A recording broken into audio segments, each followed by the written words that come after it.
Welcome, everyone, to the 10th episode of Friday Nightmares. I am one half of your hosting team this evening, Heather Powell, coming to you from Hamilton, Ontario, Canada, and I am joined by Scott Crawford coming to you from Swartz Creek, Michigan on this beautiful day. But holy crap, episode 10, we have made it. Our first milestone. Yay! Well, and originally the ironic thing is Scott and I planned on recording once a month. Never were, this should be like October. Yeah. If we had continued with our regular scheduled program. But I think it's good that we're going to be able to cover more ground now than we would have previously if we had just done once a month.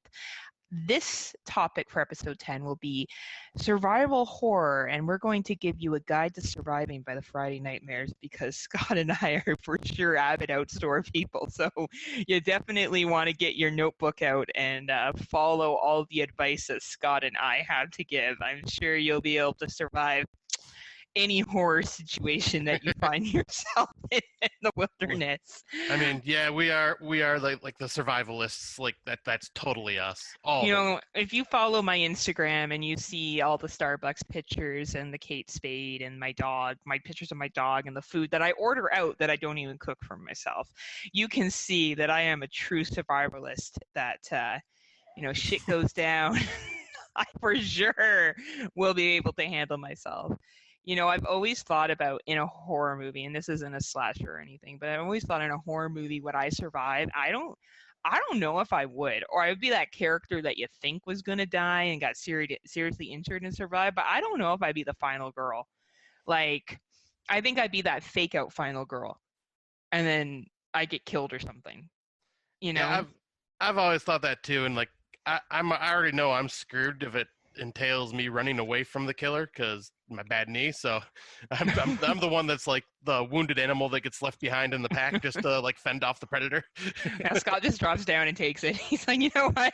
We'll just make it easier. Why don't we just get this done and over with? Here, let me just get comfy and laid down for a bit. Can you not do anything to my face? I don't want anything done to that. That'd be really great if you could take care of that. But I guess, how have you been, Scott? How are things going in Swartz Creek? Are things coming around, opening up? Oh, yes, they are. My roommate and I ended up just going out to dinner Monday night, my first time venturing out to the restaurant bar scene, and got ourselves sat on the outdoor patio and ate some great food. I had a big old glass of beer. Nice. Still felt a little strange because, they do the social distancing thing, so there's like tables between us that no one can sit at, and our servers coming up to us with masks on and stuff like that.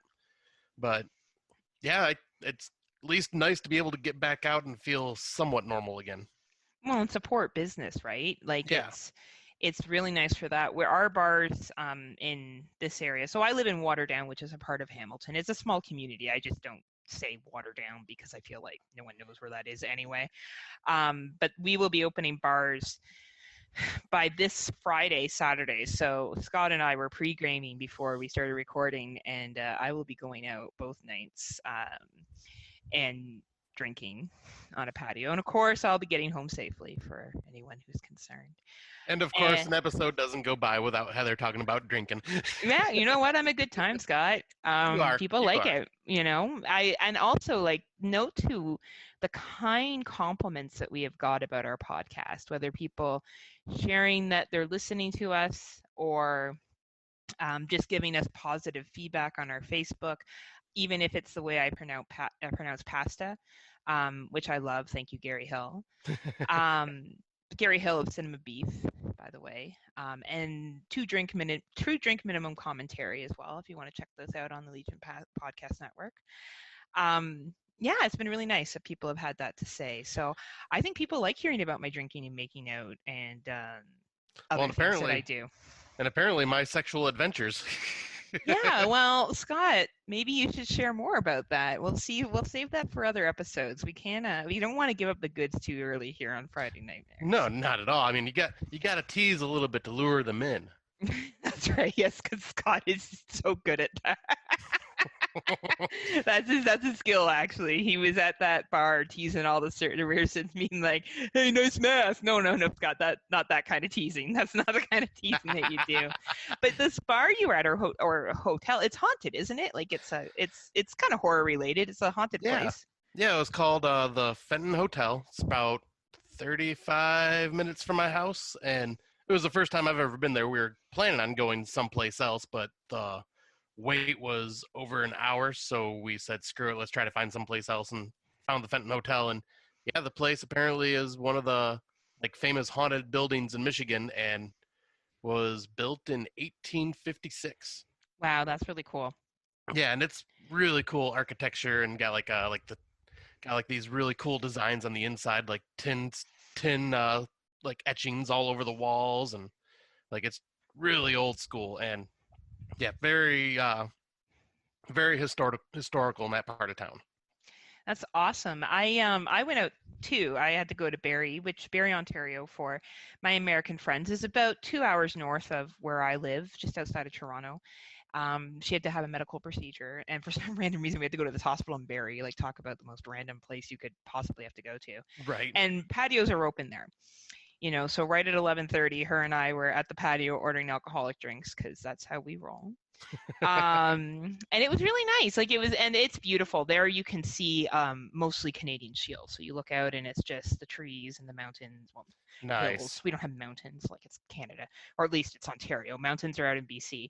But yeah, it was very nice. So it's nice to see that normality coming back. Borders are still closed till the end of July. I was actually just talking to my buddy who's a borders officer today. So we'll probably be a while before I'm back in the States again, or before Scott can make a visit over here. But at least we're getting back to being able to leave the house again and being in groups of more than, in Ontario now we can be in groups of up to 10. So it's getting, a little more looser and a little bit more easygoing.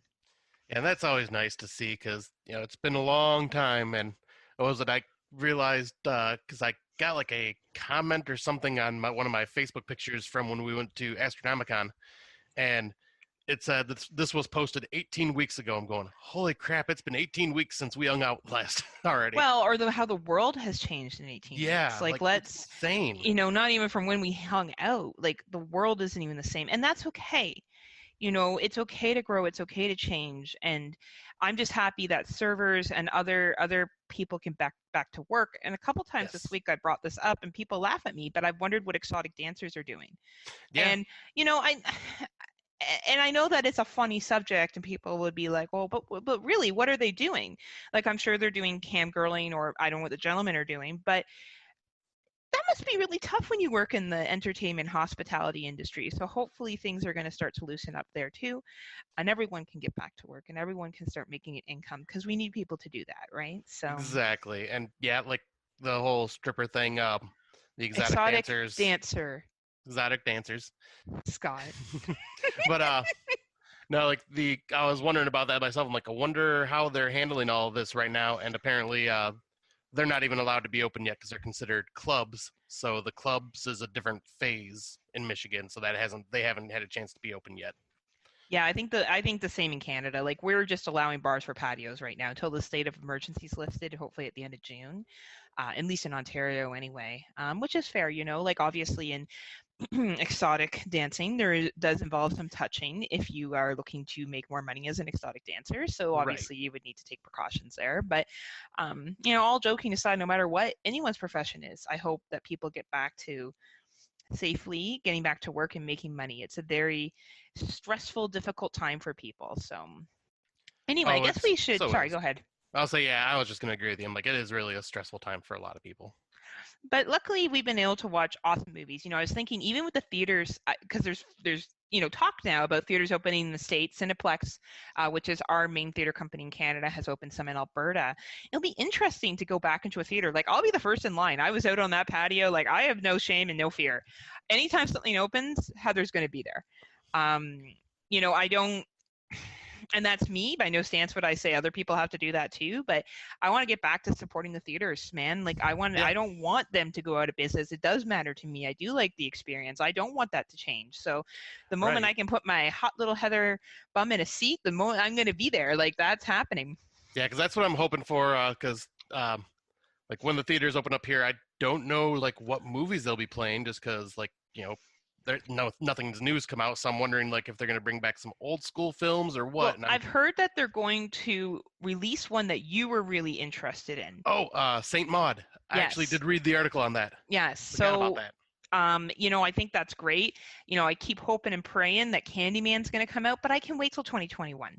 Really, first world problems here, people. Like, we got to wait an extra year for Candyman, not the end of the world. So, right. Well, I think rumor has it that that's coming out in September. I think. Is it coming in September? Okay. Yeah, I think they pushed it to September, October. Okay, I thought they moved it to next year. They might have, and I missed that article, but like this was something like early on that I'd read. Well, maybe that was Spiral that they moved. Yeah, I think it was Spiral. That's what I'm thinking. Yeah. Oh, so many movies that got moved, right? Yeah. Anyway, let's can I take this one first, only because of where it was filmed? Oh, you absolutely can. So, Becky, which is a 2020 film, was filmed completely in Burlington, Ontario, Canada. So to give you an idea of where that is, I live in a place called Waterdown. Literally, one of the scenes here where it's a little bit of a spoiler, but they stop on the roadside and Kevin James is confronting a car, was filmed like down the street from my house. That is literally awesome. 10 minutes from my house. So I was pretty excited, and I was able to pick out most of the places where it was filmed. That being said, outside of that, what a great movie. Like Home Alone on steroids with violence and great soundtrack.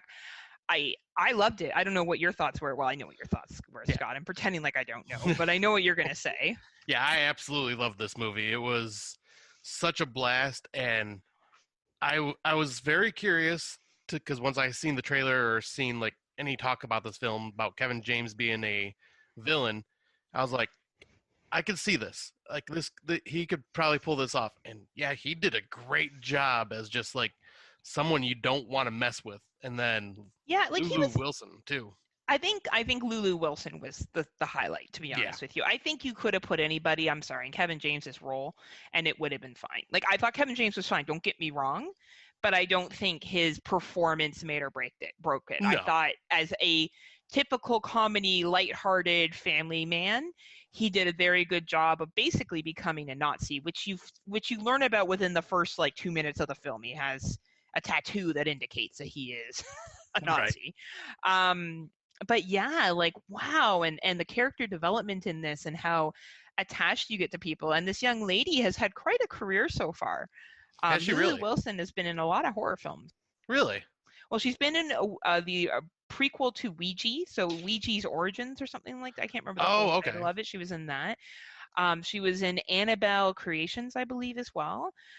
So she's had a pretty good career for a young woman. So I have a feeling we'll be seeing more from her as she continues to develop, because she was great. And she fit the age too. I believe she's around 15, and I kind of got the feeling that her character was about 12. And I think that's nice when they cast characters that are close to that age. It's not so ridiculous. If you have a 20-year-old playing a 12-year-old, it looks kind of silly. Right. At least it looked like that she was close to that age. And as well as I'll be honest, I am blinded by the fact that a lot of that was filmed up on the escarpment, which is an area that is near me that is just beautiful. And it was just so cool. It is so cool to see your hometown. I grew up in Burlington, Ontario, in a movie. You know, that is really awesome. And be so close to it. And then I got mad because I'm like, this shit was filming and I had no idea that it was going down. So right. Yeah, I know we're going to be covering it on another podcast in great detail, but it's my number 3 right now in my top 10, and it will stay in my top 10. It may not stay at number 3 because, we're still at the beginning, midway through the year, but yeah, definitely a good movie. Yeah, because I think it's number 4 for me. And nice. Yeah, it's just one of those films where not only is it just a good movie, but it's a lot of fun too for a it's not like one of those heavy horror films for the most part. It's just you can sit down and just watch this and have a blast. Absolutely. You're 100% right.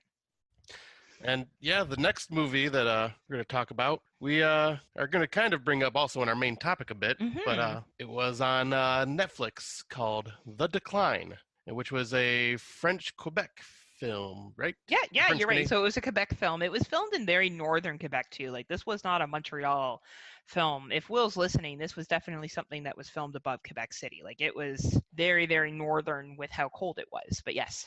Yeah, and it's all about a survivalist camp where people are going there to just like practice their survival skills. And Where Scott and I are going to go once borders open again, for yes, sure. because we are hardcore like that. And then we're going to go do parkour because that's also who we are. Yes, because I am very flexible and agile. I can totally do all these things. But yeah, this movie was also like really good, had a lot of great atmosphere and was very tense. Pretty much just like a survivalist story that things just kind of go wrong at this camp. Yeah, it ends up being just like very, very tense situation. And I thought it was a really well done movie. Yeah, me too. I really enjoyed it. The character development in it was fabulous. The scene that they used was great. Yet again, not a tons of special effects, not a lot of, bells and whistles, but man, solid. Use what you have and use it well. And the more movies we watch, the more I praise this. I was speaking with another podcaster today about The Perfect Host that we had watched some time ago, back in, I don't know, or A Perfect Host or whatever it was. It was the one with the Airbnb. Yep. And I was saying, that movie is low budget, very low budget, but they used their money well and they used a simple concept. And they built on that. And I love when films do that. I find that it just gives a realism to it. Like, you watch The Decline and what happens in that, you could see happening. Oh, for sure. That could go down.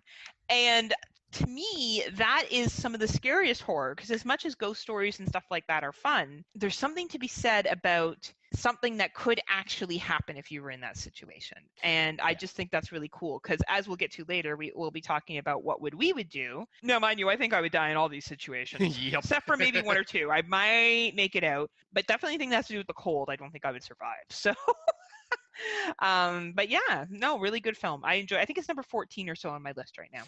Yeah, I know it's in my top 20. I can't remember where exactly, but yeah, it's definitely one that I highly recommend, because Netflix has put out some just kind of like quietly been releasing a lot of these horror films, and like I wouldn't have known about half of them if it wasn't for you like constantly searching on Netflix and then messaging me telling me like, oh, this is on here, check this out. And it's good because Scott and I will sometimes watch different movies and do the work for the person. So for example, I will watch a lot of the stuff on Netflix and I'll tell him like, don't bother. Because I can watch subtitle movies during the day, and those times I'll watch one and I'll be like, yeah man, like you're not, yeah, it's okay, watch something else. Like there's other stuff out there that you can enjoy. You mean I shouldn't watch Jessica Forever? Well, you could if you really want to bore yourself. It's a good movie to fall asleep to. I think you might enjoy that, except for the French in the background, but it's not too loud, so maybe it will be fine for you. So the next movie we watched is The Source of Shadows. It's an anthology film, and it has 10 tales of horror from 12 visionary directors. So I guess they doubled up on some of them, because it says here 12 visionary directors and 10 tales. So I guess there was some that had double directors, which I think is interesting because the stories weren't that long. No, there was like a couple that were like maybe 10, 15 minutes tops, but most of them were less than 10 minutes. Like less, I think one of them was less than 5. Yeah, like it was pretty short. I think all the stories were decent. None of them were bad. Definitely some of them were better than others. Some of them were too artistic for me. There was a cartoon one that I did not get. Yeah, that was probably like the low point for me, was the cartoon part, because it was just weird and I didn't get it. Yeah, I feel like it was very abstract. There's the first one was very interesting. The second one I really liked because I thought it was funny. Yeah, that one was hilarious. I thought it was really clever, but there wasn't really a wraparound story. I was gonna say that this is one of the first times I've ever seen like anthology in quite some time where it just didn't really have a wraparound. It just was just story after story after story. Like it was almost like reading one of those scary stories to tell in the dark book. Yeah. They're all just separate independent stories and there's no wraparound, which sometimes is fine, right? You don't, like, to be honest, the best wraparound that I saw, that I still believe I've seen besides VHS 2, is All Hallows Eve. I really like that wraparound with her babysitting the kids, and then that I thought was really well done. Other ones I find that is sometimes really, well, I guess Nightmare Cinema was fine too, but even then I felt like that wasn't really a wraparound because all the characters were involved in it. Right. Like, there was no really wraparound. Like, it never made sense at the end either, how the one character you may have survived, may have not survived. I have no idea. So either So do a true. wraparound well or don't do one at all. So I think that this is good that they went without it. But I would definitely recommend it. Let's see what I have it ranked right now. I have it ranked just after Decline, so I'm going to say number 15. Yeah, I'll say I think I might have got it at like number 21. Like it was like right outside of my top 20. Like, Nice. it's totally worth the rental price that we paid. I highly recommend anybody checking this one out if you're into short stories or anthologies. Yeah, and I would say besides that cartoon one, and unfortunately because we watch so many movies, I don't remember all of the ones that we've actually seen. I think the cartoon was the only one I didn't really care for. Like, I don't remember anything else standing out as something I didn't like that I thought was bad. Yeah, the others I would say were like just okay to good. But yeah, that animated story one was probably just the weakest link for me. Yeah, maybe other people would like it and we just didn't get it. That could be possible. Oh, and I guess I should talk about the next one because I don't think you saw Body Cam. Did you? I did. Yep. Oh, okay. My bad. Go ahead. Yeah, I'll say so. Yeah, we watched Body Cam, which stars Mary J. Blige and I believe one of her first ever acting roles. Yeah, I don't know if she's been in other stuff before then.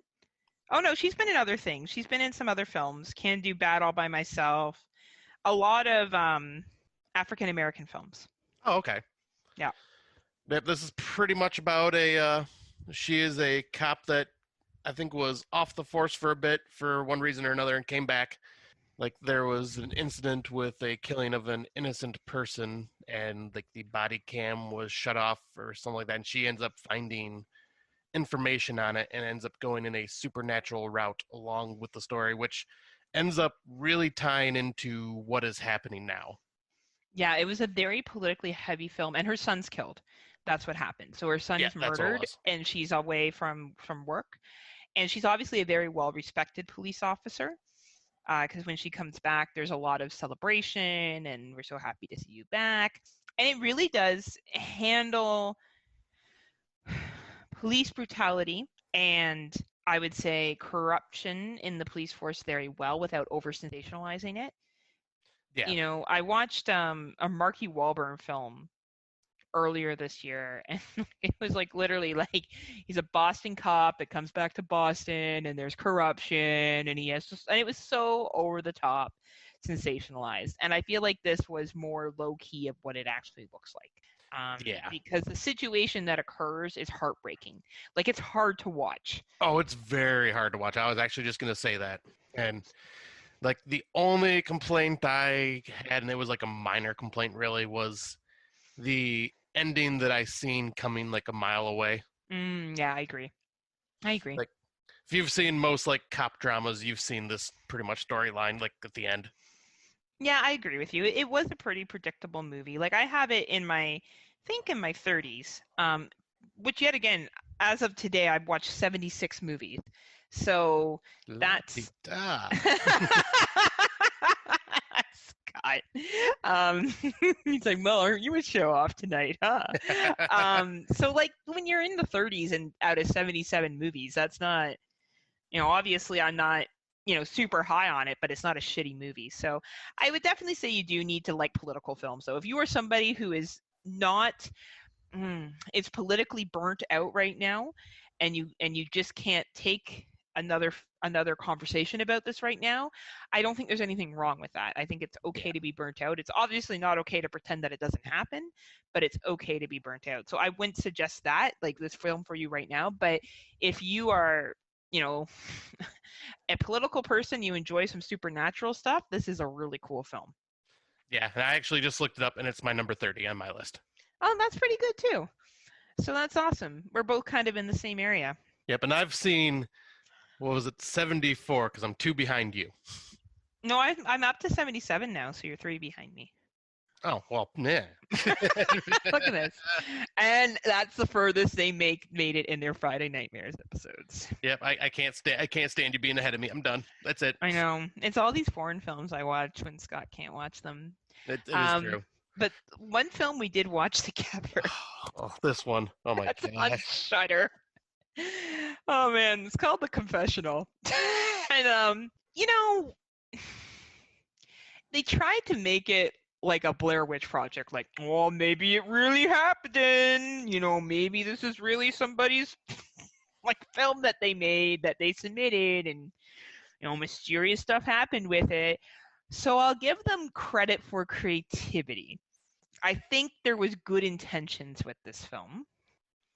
Yeah, I will also say that the way that it was shot, all pretty much in a confession booth, the entire film, like just from all different people being in different confession booths, very clever idea. Like it's literally dialogue heavy. There's nothing else, no true action. It's all just dialogue. A lot of talking. It's basically watching multiple monologues for 84 minutes. Yeah, and like I have a confession to make. I have sinned because I have watched this movie. No. Yeah, that's fair. And I forgive you because I watched it with you too. Some of the acting in this was over the top. Yeah. The some things that you saw coming, you knew what was going to happen, and there was some awkward reveals in it. Like, there was some actors that weren't too bad, but I felt like this was a teenage drama club that got together and chose their most dramatic actors to kind of put them in a film. That is the best way to describe this. Holy crap. Because because there's some cringy scenes, but at the same time, there's, some decent acting as well, like for some up and comers. Yeah, I'll be honest, I don't recommend it. Like, honestly, No. If someone said to me, should I watch this? I would say, unless you really have a love for monologues, like a real love for monologues, then yes. But I don't think your average horror fan will enjoy this, and definitely not your, slasher fan, or like even psychological. You can see the twist coming. Like, it's not like it's not even a twist. Like, Right. it's just like, I don't know. Props for trying something new. Hopefully everyone got their little bit of start in this, but it was just a little too over the top dramatic for me. Oh, I completely agree. It was just meh. Like I say, I still like it for how they filmed the, like, pretty much being in one scene, like one location. But other than that, I can't recommend it. Like, and it's on Shudder streaming, so it's like I don't even recommend you wasting your time on it. No, like, there's other things you can watch. Yeah, exactly. So many better things. Like, I'm trying to find it on my list, and I think it's really low. No, yeah. Actually, it made it above the turning, so I guess that says something. Not much, but it does say something. I must have not hated it too much in the situation, but it's still up in, I think, the 70s or the 60s. So yeah, I wasn't a huge fan. Well, I mean, we gotta at least give credit to that movie just because it gave us our new nicknames on our chat page. Oh yeah, so I shared a screenshot of Scott and I's conversation with Scott's consent, just so we're clear. I took that screenshot, I sent it to him, and I said, "This is funny. Do you mind if I post it?" And he said, "Yes." I would never ever done that without his consent. But there's a guy in there named Chad. So Scott called himself Major Chad, and someone refers to themselves as an unreliable narrator, and that's my nickname. Yep. Chad, it's unreliable narrator. It's great.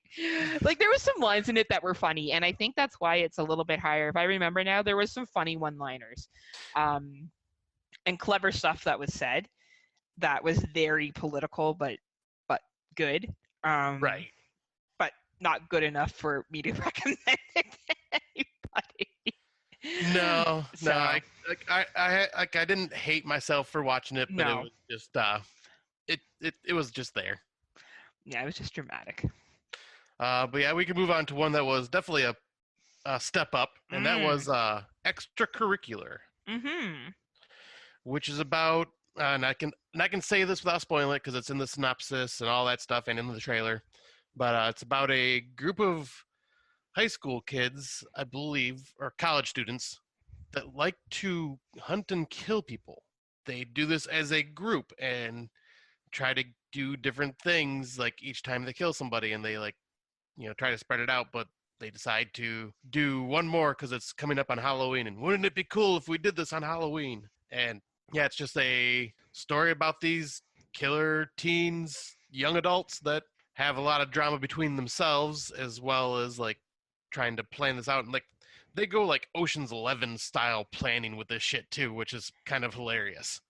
Yeah, it is interesting. And the whole concept as to why they're doing it, like, it's really well acted, really well filmed, very dark, a very dark film.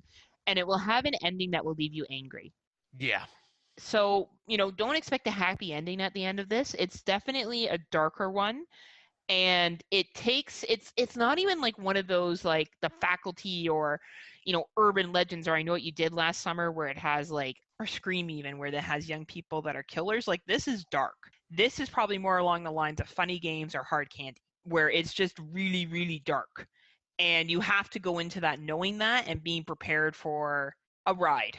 A ride of uncomfortableness, but some great kills, some really good action, good dialogue, good character development, good use of teenage relationships. A lot of praise for this one. And Scott, did we watch this on Shudder or Prime? I can't even remember now. This one was on Prime. Was it on Prime? Okay, so it's available on Prime Canada and then Prime United States as well.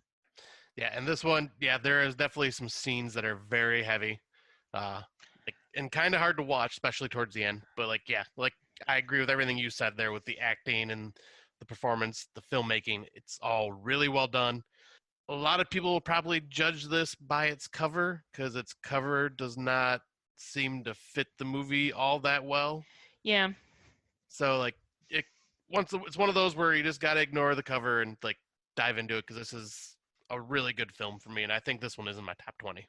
Yeah, it's for me too. I really enjoyed it, and I enjoyed that they took a darker look and that they didn't make it another teenage goofy movie, which I feel like Confessional was. Like, Confessional was trying to be serious, but ended up being so gossipy and drama that you were like vomiting by the end of it.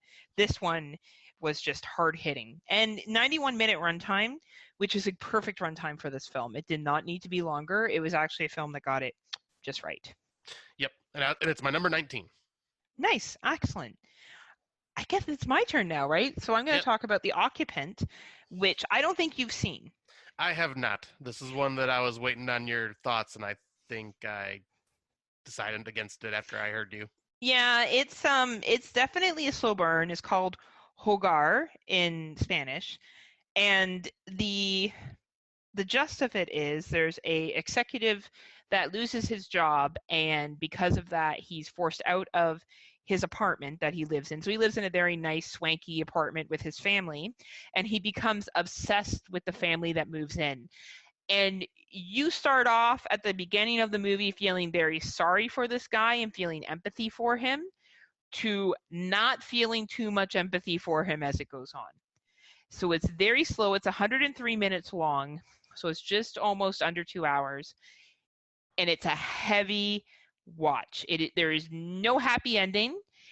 It is a depressing ending, but it is a well-acted, well-delivered, well-made film that speaks about the decline from the elite class to the lower class and what someone will do to get back up to that class.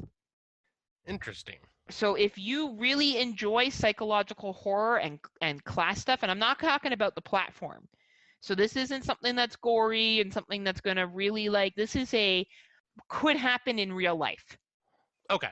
This could happen. Somebody could manage to pull off these things that this dude pulls off. And that is probably the most scary thing. And the lead actor is an asshole. So props to this lead actor. I'll see if I can get his name.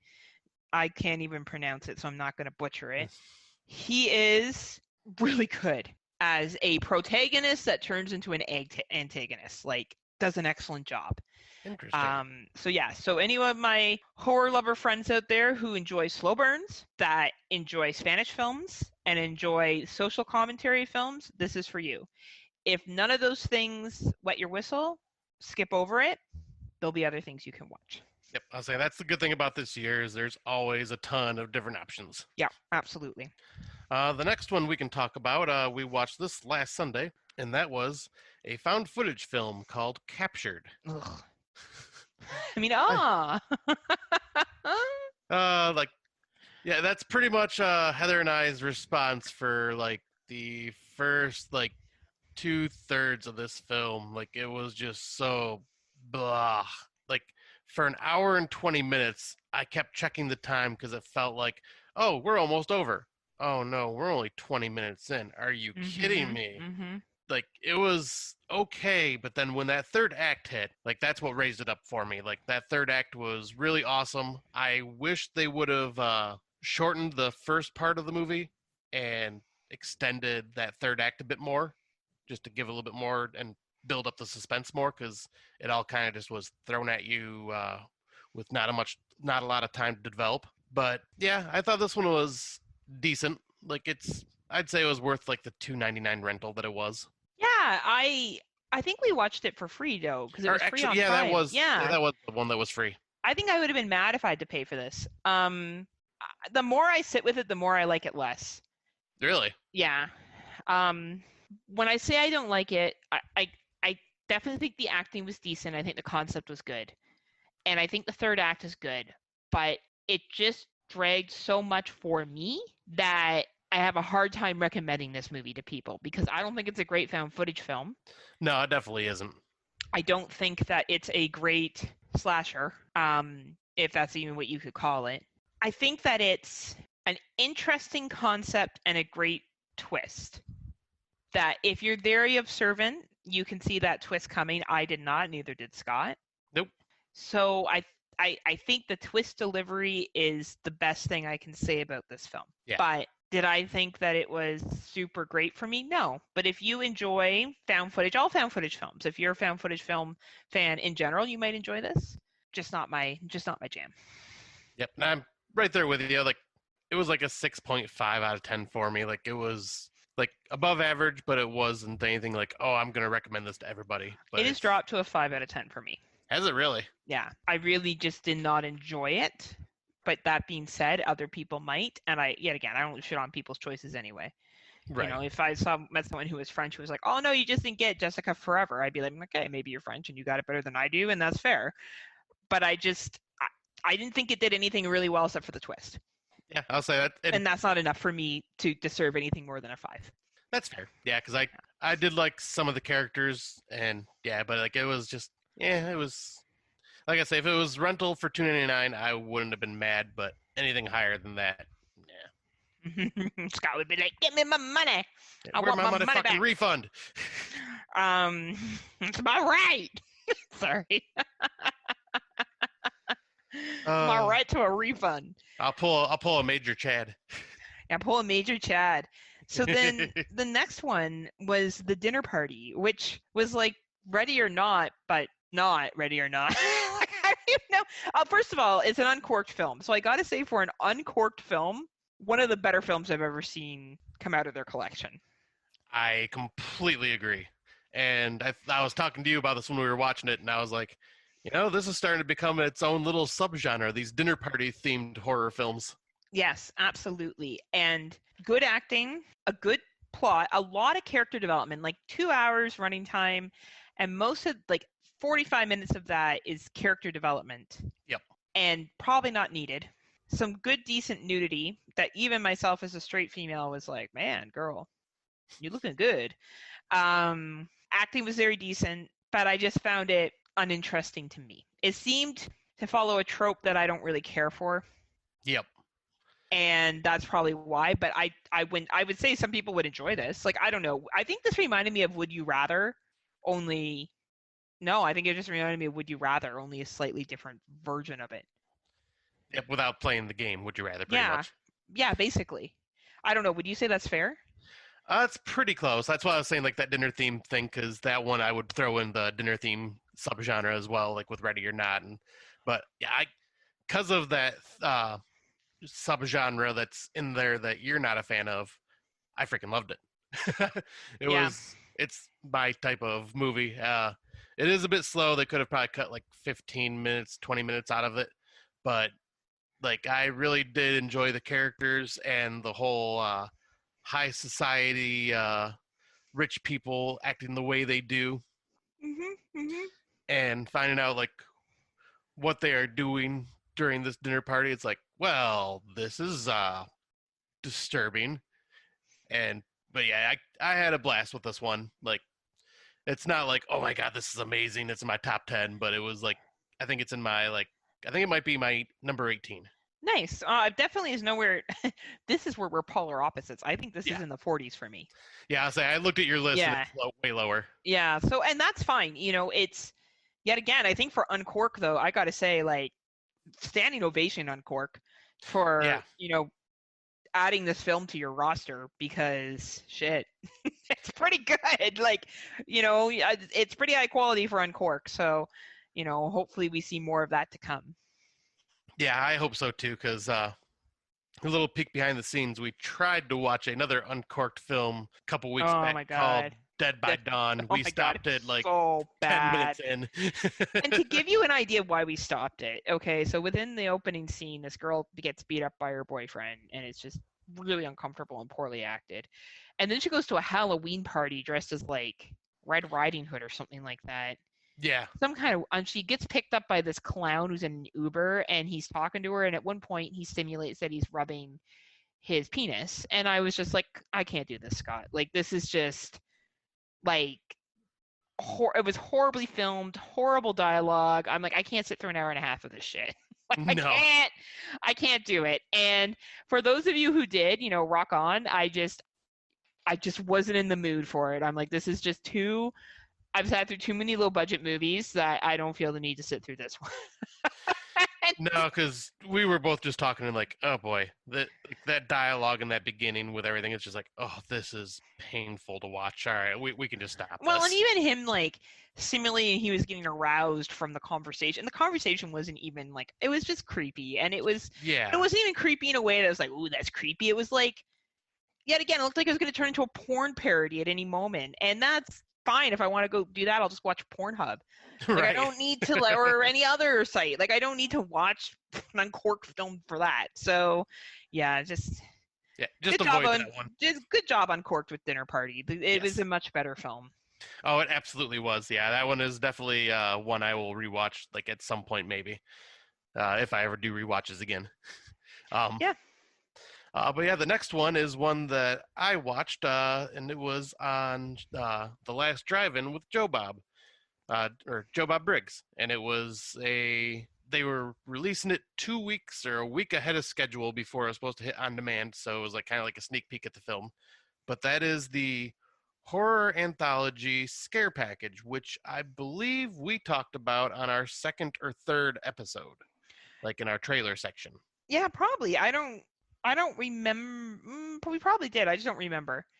Yeah, like I remember that you were like, okay, this looks like this looks like good jokes that I'm going to get a kick out of, and I'm going, yep, I'm hoping the comedy lanes with me. And yeah, watching it, I would say it's about half and half for me. Like, the first half of this film was really strong. Like, the wraparound is entertaining as hell.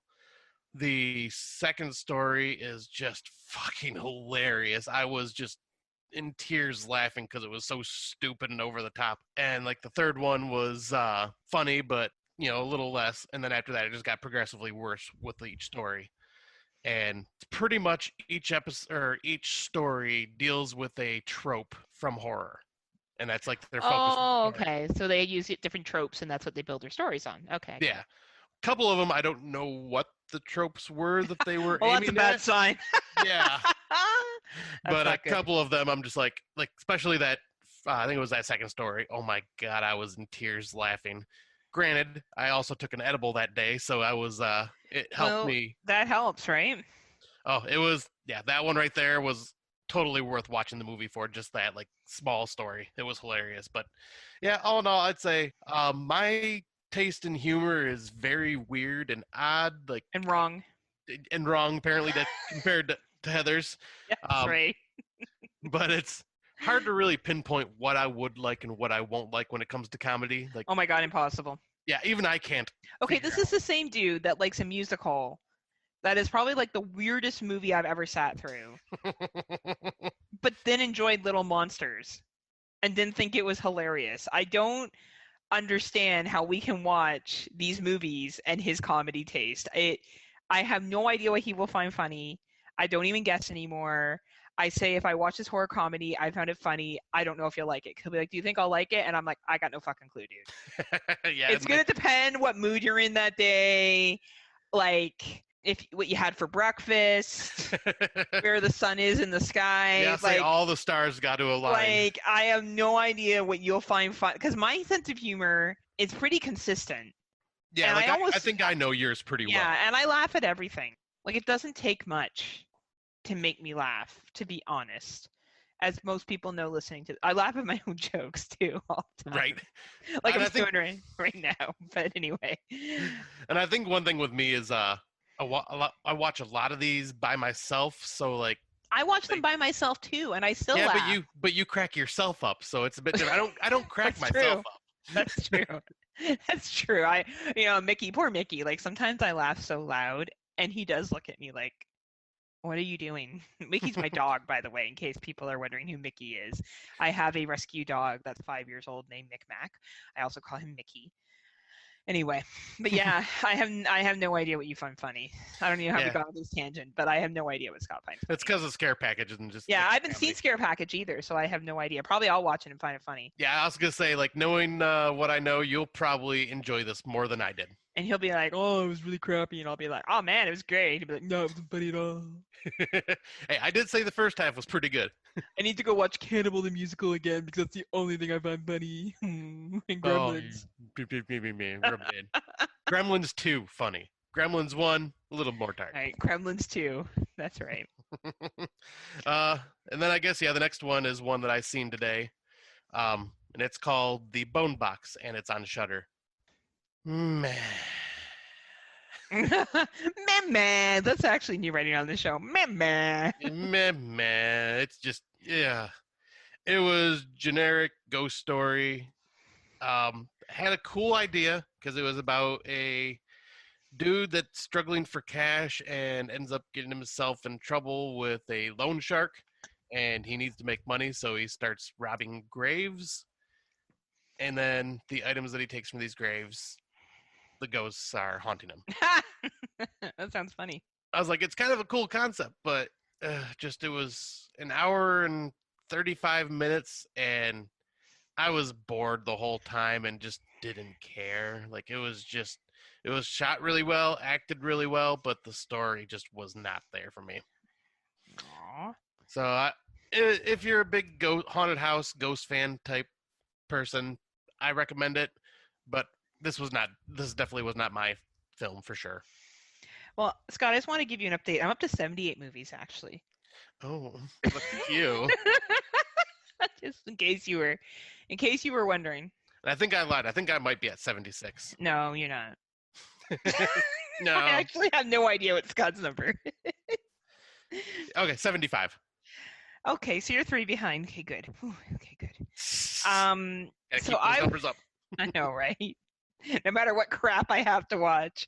So I watched 2 movies today, and I actually don't have one on here, so Scott's going to get to be surprised. I watched Your Last Death, which is an anime film, and or an animation. I shouldn't say animation film. It's, I listened to the fresh cuts on this, and they said that the animation wasn't the best, and they're right. It kind of looks like stick figures. Like, yeah, it does. It's very up and across the screen. Yeah, very stuttery. Yeah, but it was a decent little watch. Like, I enjoy cartoons. I do. I'm a big Transformers fan. I have the box set of Beast Wars. I enjoy Teenage Mutant Ninja Turtles, G.I. Joes. I like adult cartoons. I enjoy Rick and Morty. I think that show's really funny, actually. I enjoy Bob's Burgers. I enjoy South Park. I'm a big fan of all that stuff. So animation is good for me, and I have watched anime, but the real popular anime stuff, I haven't got any into the deeper or better probably anime. I would say if you enjoy animation, this is a great film. If you really don't like animation, I think the animation is so poor that it will annoy you. Or if you're a very specific animation that you like, you may not like it. But it was entertaining. 91 minutes. The voiceover by Ray Wise was awesome. The cartoon kills in this were great. The way the story developed was really, really cool. And yeah, I would say it's worth a rental if you like animation. You have to like animation, and if you don't, you're not going to enjoy this. Yeah, and because I was telling you, I've watched about half of this movie in chunks because it was on that Horror Hound Film Festival. Yes. And it was on a Friday night and I was just doing stuff around the house, so I was missing scenes and stuff like that. But I had it on in the background, and I need to sit down and watch the rest of it because I did like what I seen, and like it seems like a film that I would enjoy like watching from beginning to end. So it's I think you would like it. It's not a comedy, so I feel confident in stating that you'll probably like it. Yeah. The other film I watched today was Warning, Do Not Play. It's a South Korean film, and it's a ghost story. It's very similar to an urban legend like The Ring. Oh, okay. Now, I am not a South Korean film connoisseur. I've seen a handful this year. It's better than the other one I watched, 0 megahertz or something like that, or 0.0 megahertz. 0 megahertz. This one I would say is probably better. Basically, it's about a struggling director that finds a found footage of a film, and this film is not supposed to be shown, and blah blah blah. Like it does kind of go off the realm a little bit and not make tons of sense, but I thought it was a decent watch, and I thought for a ghost story it was better than The Turning. And it was better than the remake of The Grudge 2020. So when the bar's that low, it's not hard to hopscotch over it. So if you enjoy any South Korean ghost story, you will enjoy this. But if you have a very high taste in South Korean films, perhaps you will not. I found it entertaining. I thought the acting was good. It's an 85-minute watch. It's pretty quick. It is subtitled, so you need to be paying attention. And it is on Shudder. So it's on Shudder Canada, and I'm going to assume Shudder United States, but you never quite know. Oh, it is? Yeah, because it's one of those that I was it was the one, I think we were talking about watching that for our second film on Sunday last week, but we ended up going with The Dinner Party. Yeah, we should have just watched this. Well, no, you probably will like The Dinner Party more. I liked this more, The Dinner Party, but yeah. This is one I definitely want to check out. Once again, just add it to the international films that I need to watch this year that I just haven't got around to yet. Poor Scott, like freaking Christmas to New Year's Day, he's going to be watching international films. Right, because it's not like I have a lot of time to watch movies like that. Oh, my goodness. All been during work lately. Well, yeah, and someone's been socializing and getting out and enjoying the nice weather, right? Yeah, now that summer is here and we can kind of do stuff, I can't help but like visit people. I can't help but leave my house and do other things besides watch movies. Preach it, my friend. Preach it, my friend. So, I guess that was... Oh, sorry. No, go ahead. I'll say, that was the end of our 2020 list, and we were going to jump into our older films. So, I'm really glad Scott explained that for all of us. Can you imagine? I'm just kidding, Scott. That's Poor it. Scott. He's dropping his head down and he's disheartened and stuff, and Slender Man's walking in the background. So we do this weekly trivia night, and one day Scott's roommate walked by and people call him Slender Man because he's so tall. So now all I can think of is that Scott lives with Slender Man. But anyway, I watched The Void, and I watched this partly because it's a Canadian film, and also that it was recommended from Exploding Heads, and just do whatever they say. So just trying to win that date with Brendan Arlick, I got tough competition now with Scott. Yeah, I'll say I'm gonna get that date. And the worst part is I don't know who Brandon would prefer, to be honest with you. I mean, anyway, we're both pretty sexy. It's a toss up. You got that beard, and I don't know. I don't have any facial hair. So anyway, it started off really strong, and I will start off right now. This is a good movie. Okay, this is an excellent film. I think if you enjoy Lovecraft, you're really going to like this movie, and I like 2/3 of this movie. It got really Lovecrafty and out there at the end, and that just lost it for me. It does not mean it's a bad movie. Just means that it is confirmed that I do not like Lovecraft. Yep. Yeah, because I was telling you, like, if you didn't like this one, then that's most Lovecraft stuff you won't like. It won't connect with you. And I know it's not supposed to make sense. It's supposed to be like a nightmare that you can't wake up from, and I get those things. It's just not the Heather language. It just doesn't connect with me. Doesn't mean it's a bad movie. It just is not my jam. But major respect for how it was filmed, how it was acted. It flowed well. It was very interesting. I I just could not buy into it. So I guess take that as it is. Yeah, because this one was this will tell you the complete difference for us. The Void was my number one film of 2016. Yeah, I would give it respect. It would probably be number 20 for me. Like yeah, if I can see think that. like I would give it respect because it's a good movie. It's just I don't like this Lovecraft stuff. No, I was saying it's just not your jam. Like it just, and I try so hard. It's like Saw. I hear people praising Saw and I'm like, why don't you like those movies, Heather? And I don't hate them. Like I would watch Saw over The Void. Yeah, I would. All right, this podcast is over. That's it. Well, at least we made it to episode 10. But yeah, it's not bad. It's not a bad film. As I said, just not for me. Now, did you want to go next, or did you want me to just keep going? Yeah, I'll go next. I ended up watching one called Eden Lake from 2008. Not knowing this had Michael Fassbender in it, so that was a nice surprise. Cool.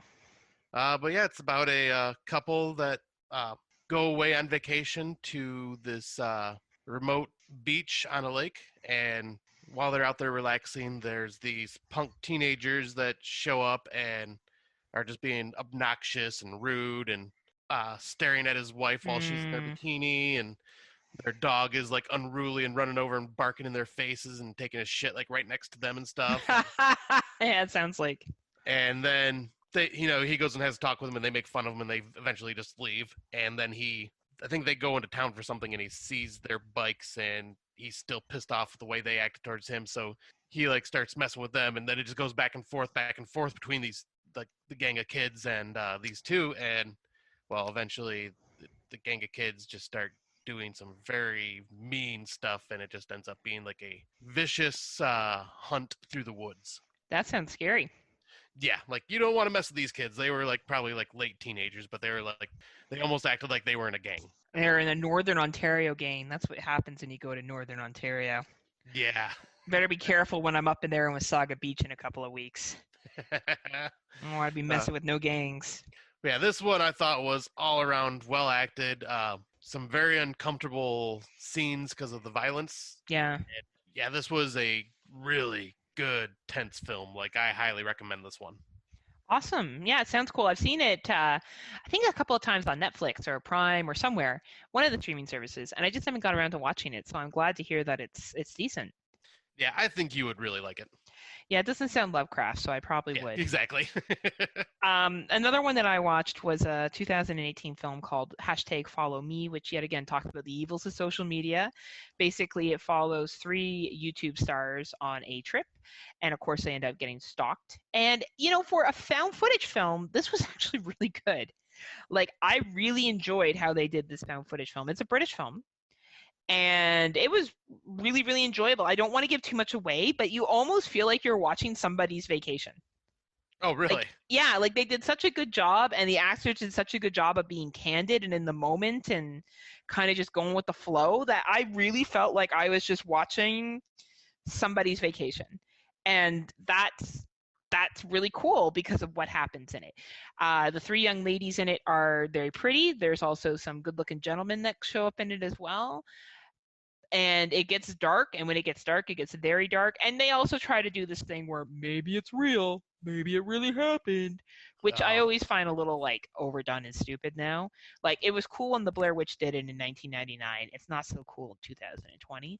But you know what? That's fine. But yeah, I definitely would say I can't remember where I watched it.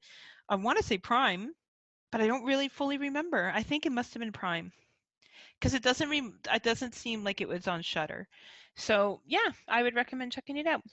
Yeah, might be one I'll have to check out at some point because that seems like something I would be interested in. Yeah. Good-looking ladies, good-looking guys. A trip through LA. I think you'd love it. Oh, hell yeah.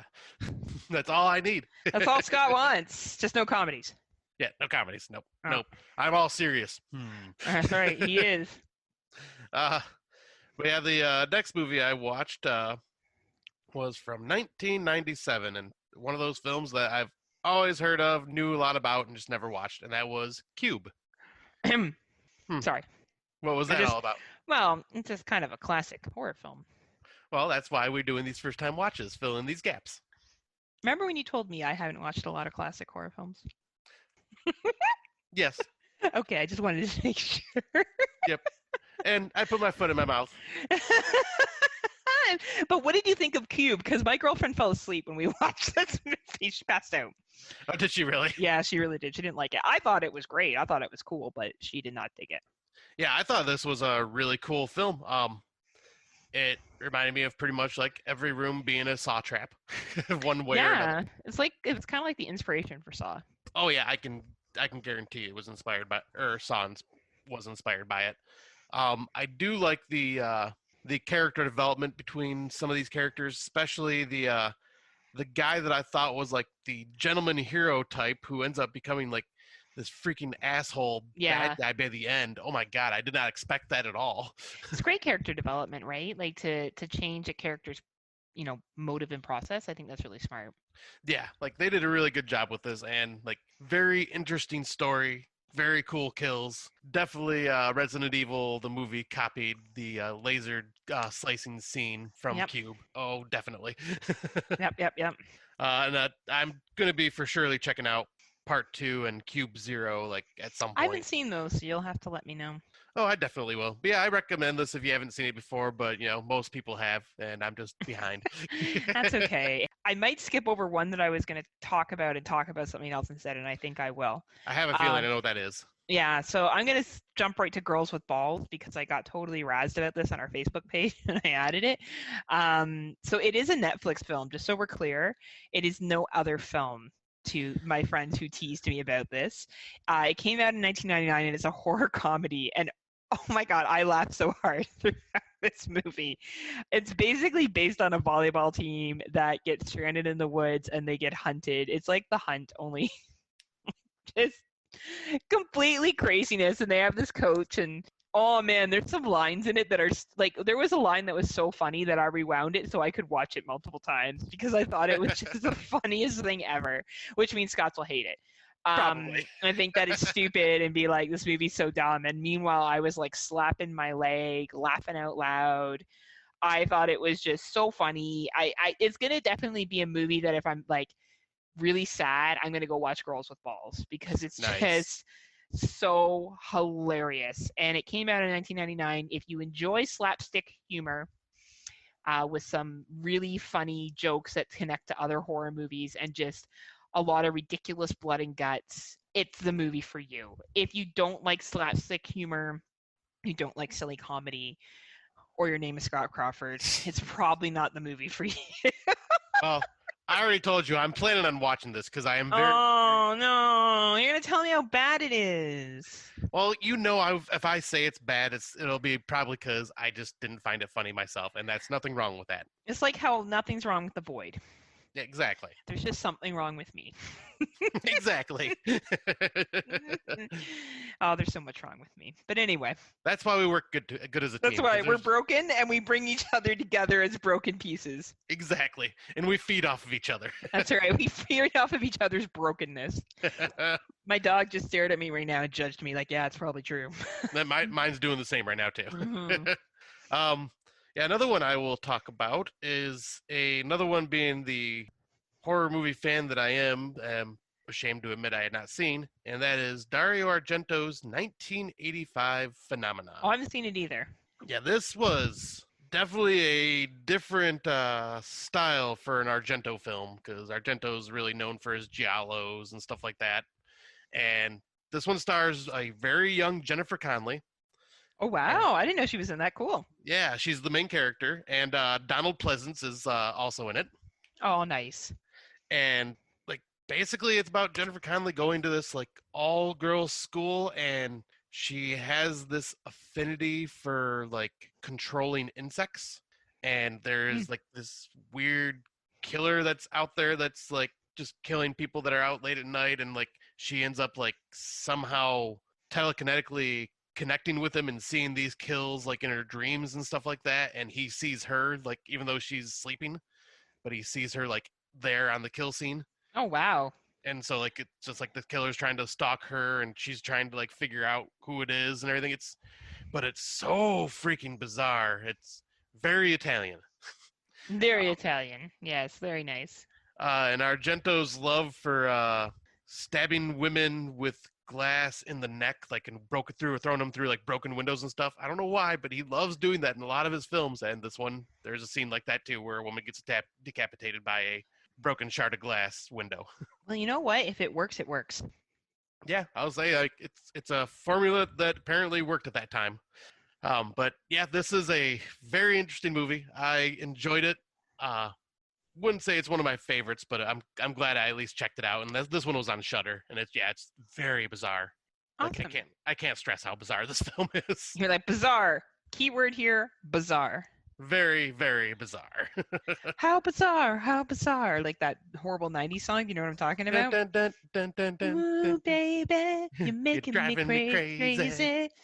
Yeah, that's right. We also have this also High School Musical here, apparently, on fucking Friday Nightmares as well. I mean, I can episode build down 10. I mean, episode.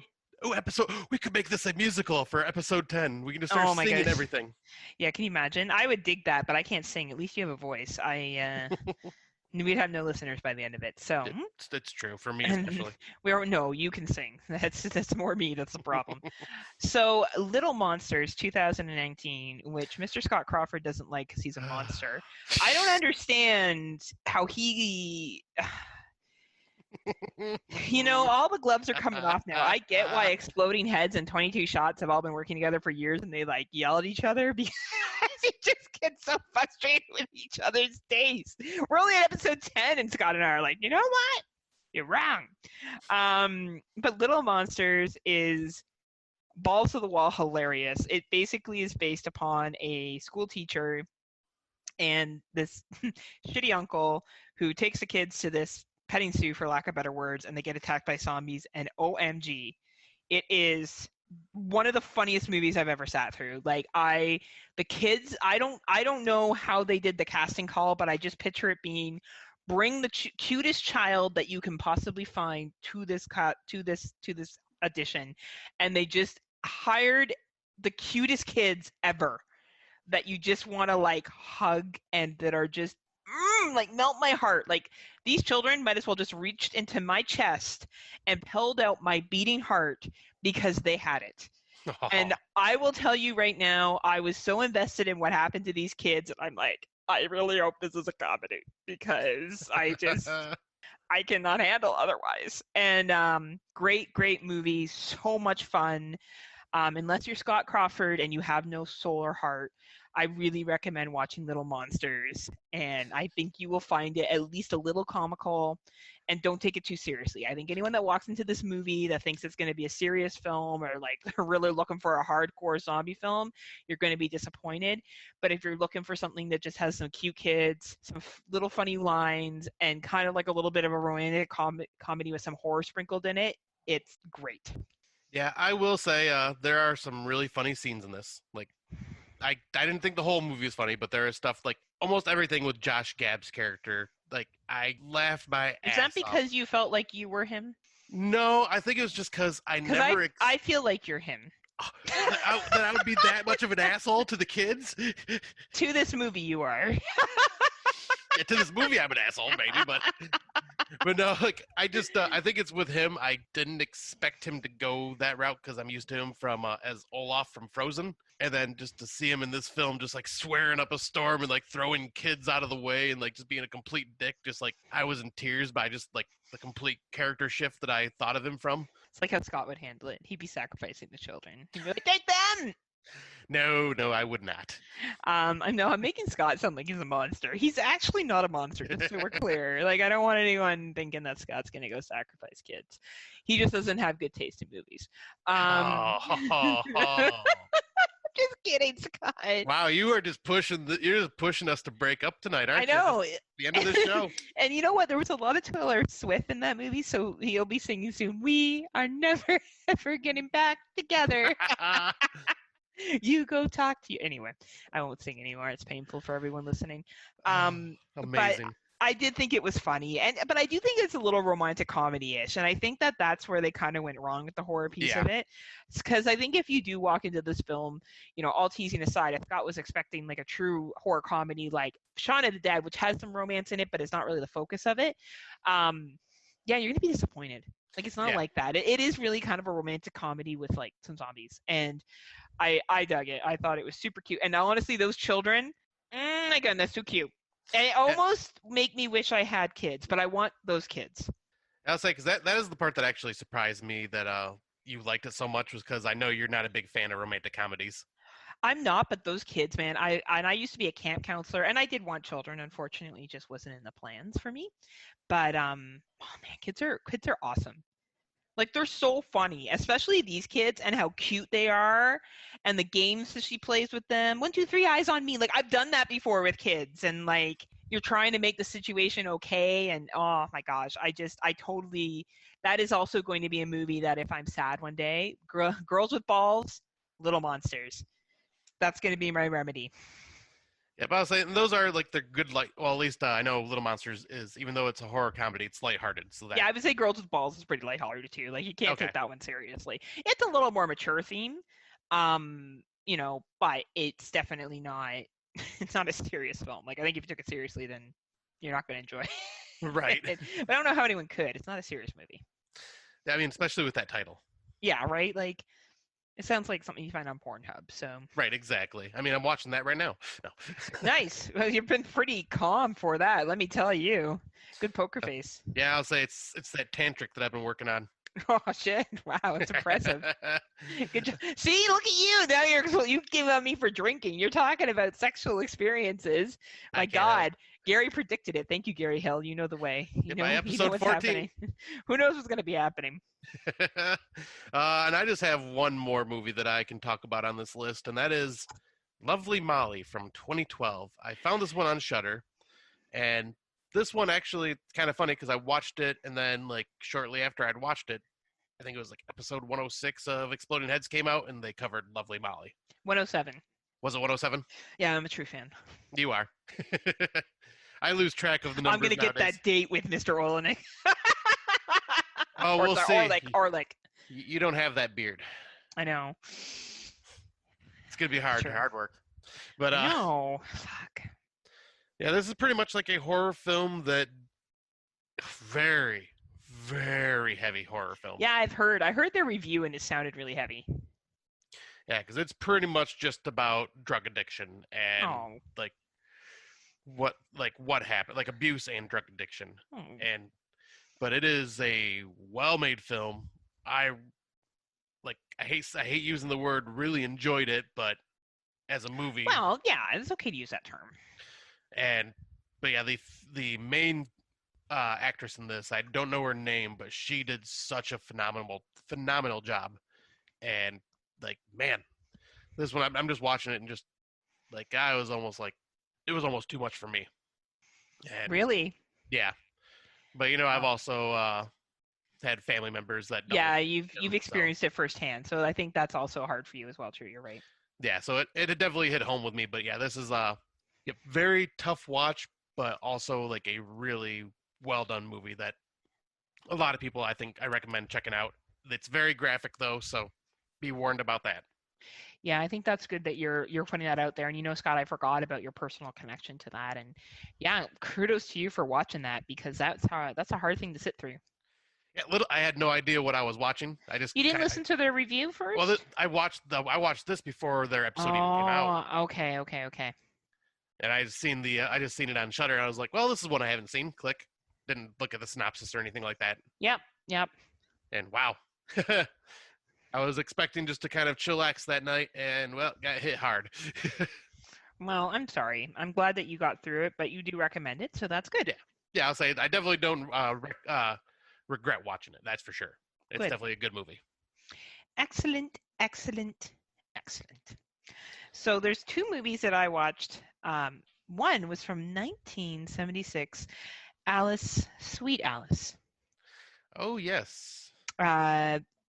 It's 108 minutes, and talk about a really good 70s horror film. Really? That good, huh? I really enjoyed the plot. There was some twist in this. There's not a lot of murders. It's more of a mystery.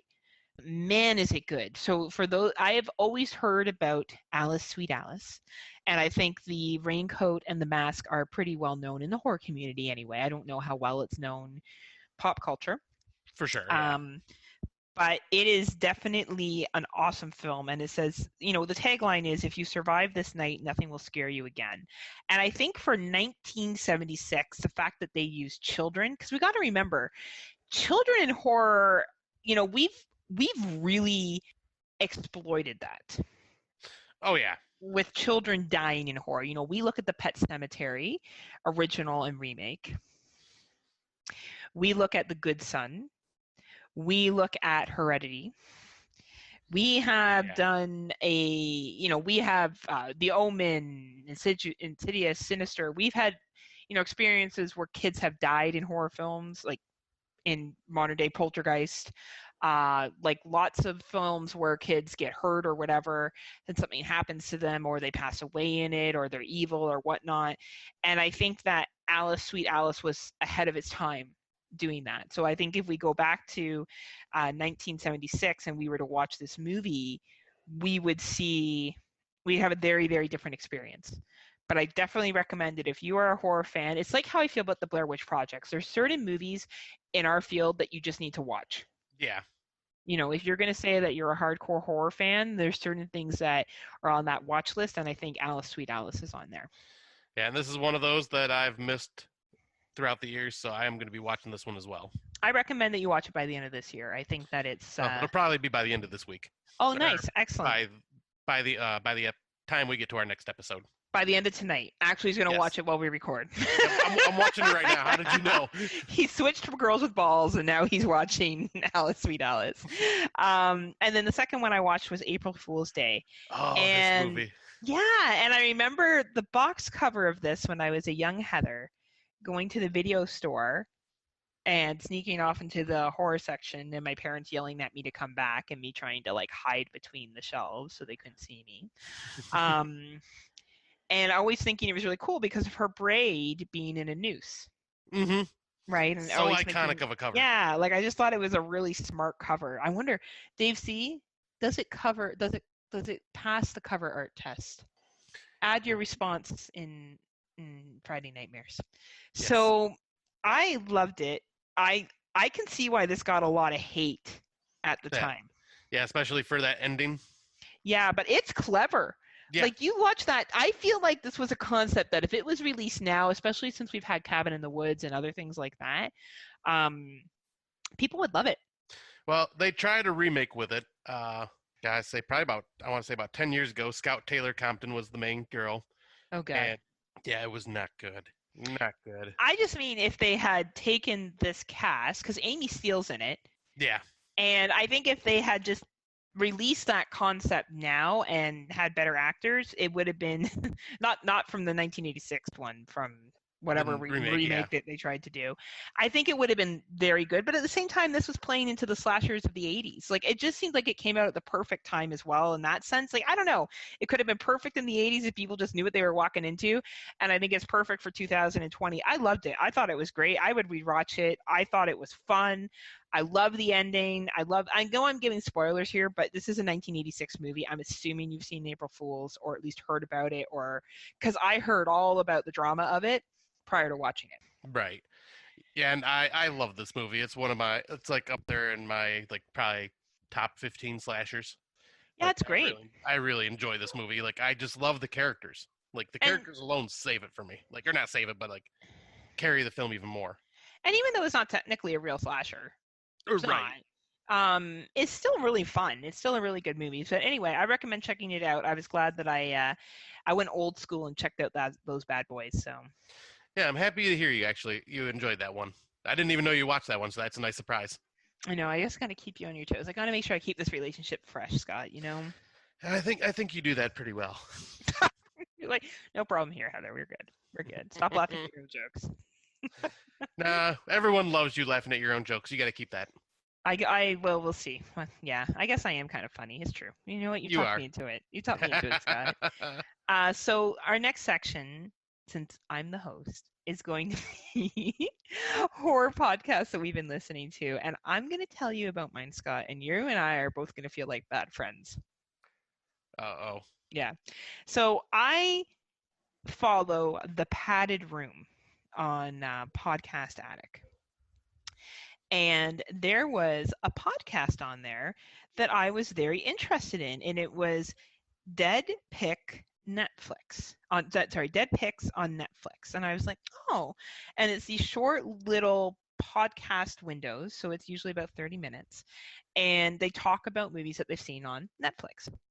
So Cargo's one of them, Platform's one of them, and the people that host this are our very good friends at Horror for Dummies.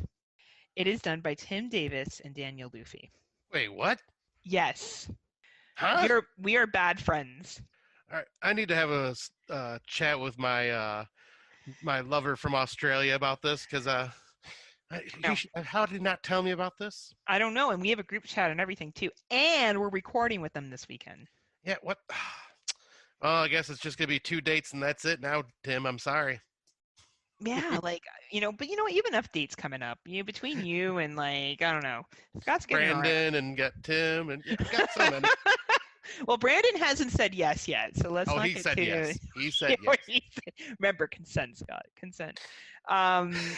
So anyway, Dead Pick on Netflix. So this is so Luffy and Tim Davis do this, and they do a great job. So basically what it is they do a spoiler-free review, and then they break into spoilers. And listening to their platform, or the review of the platform, wow.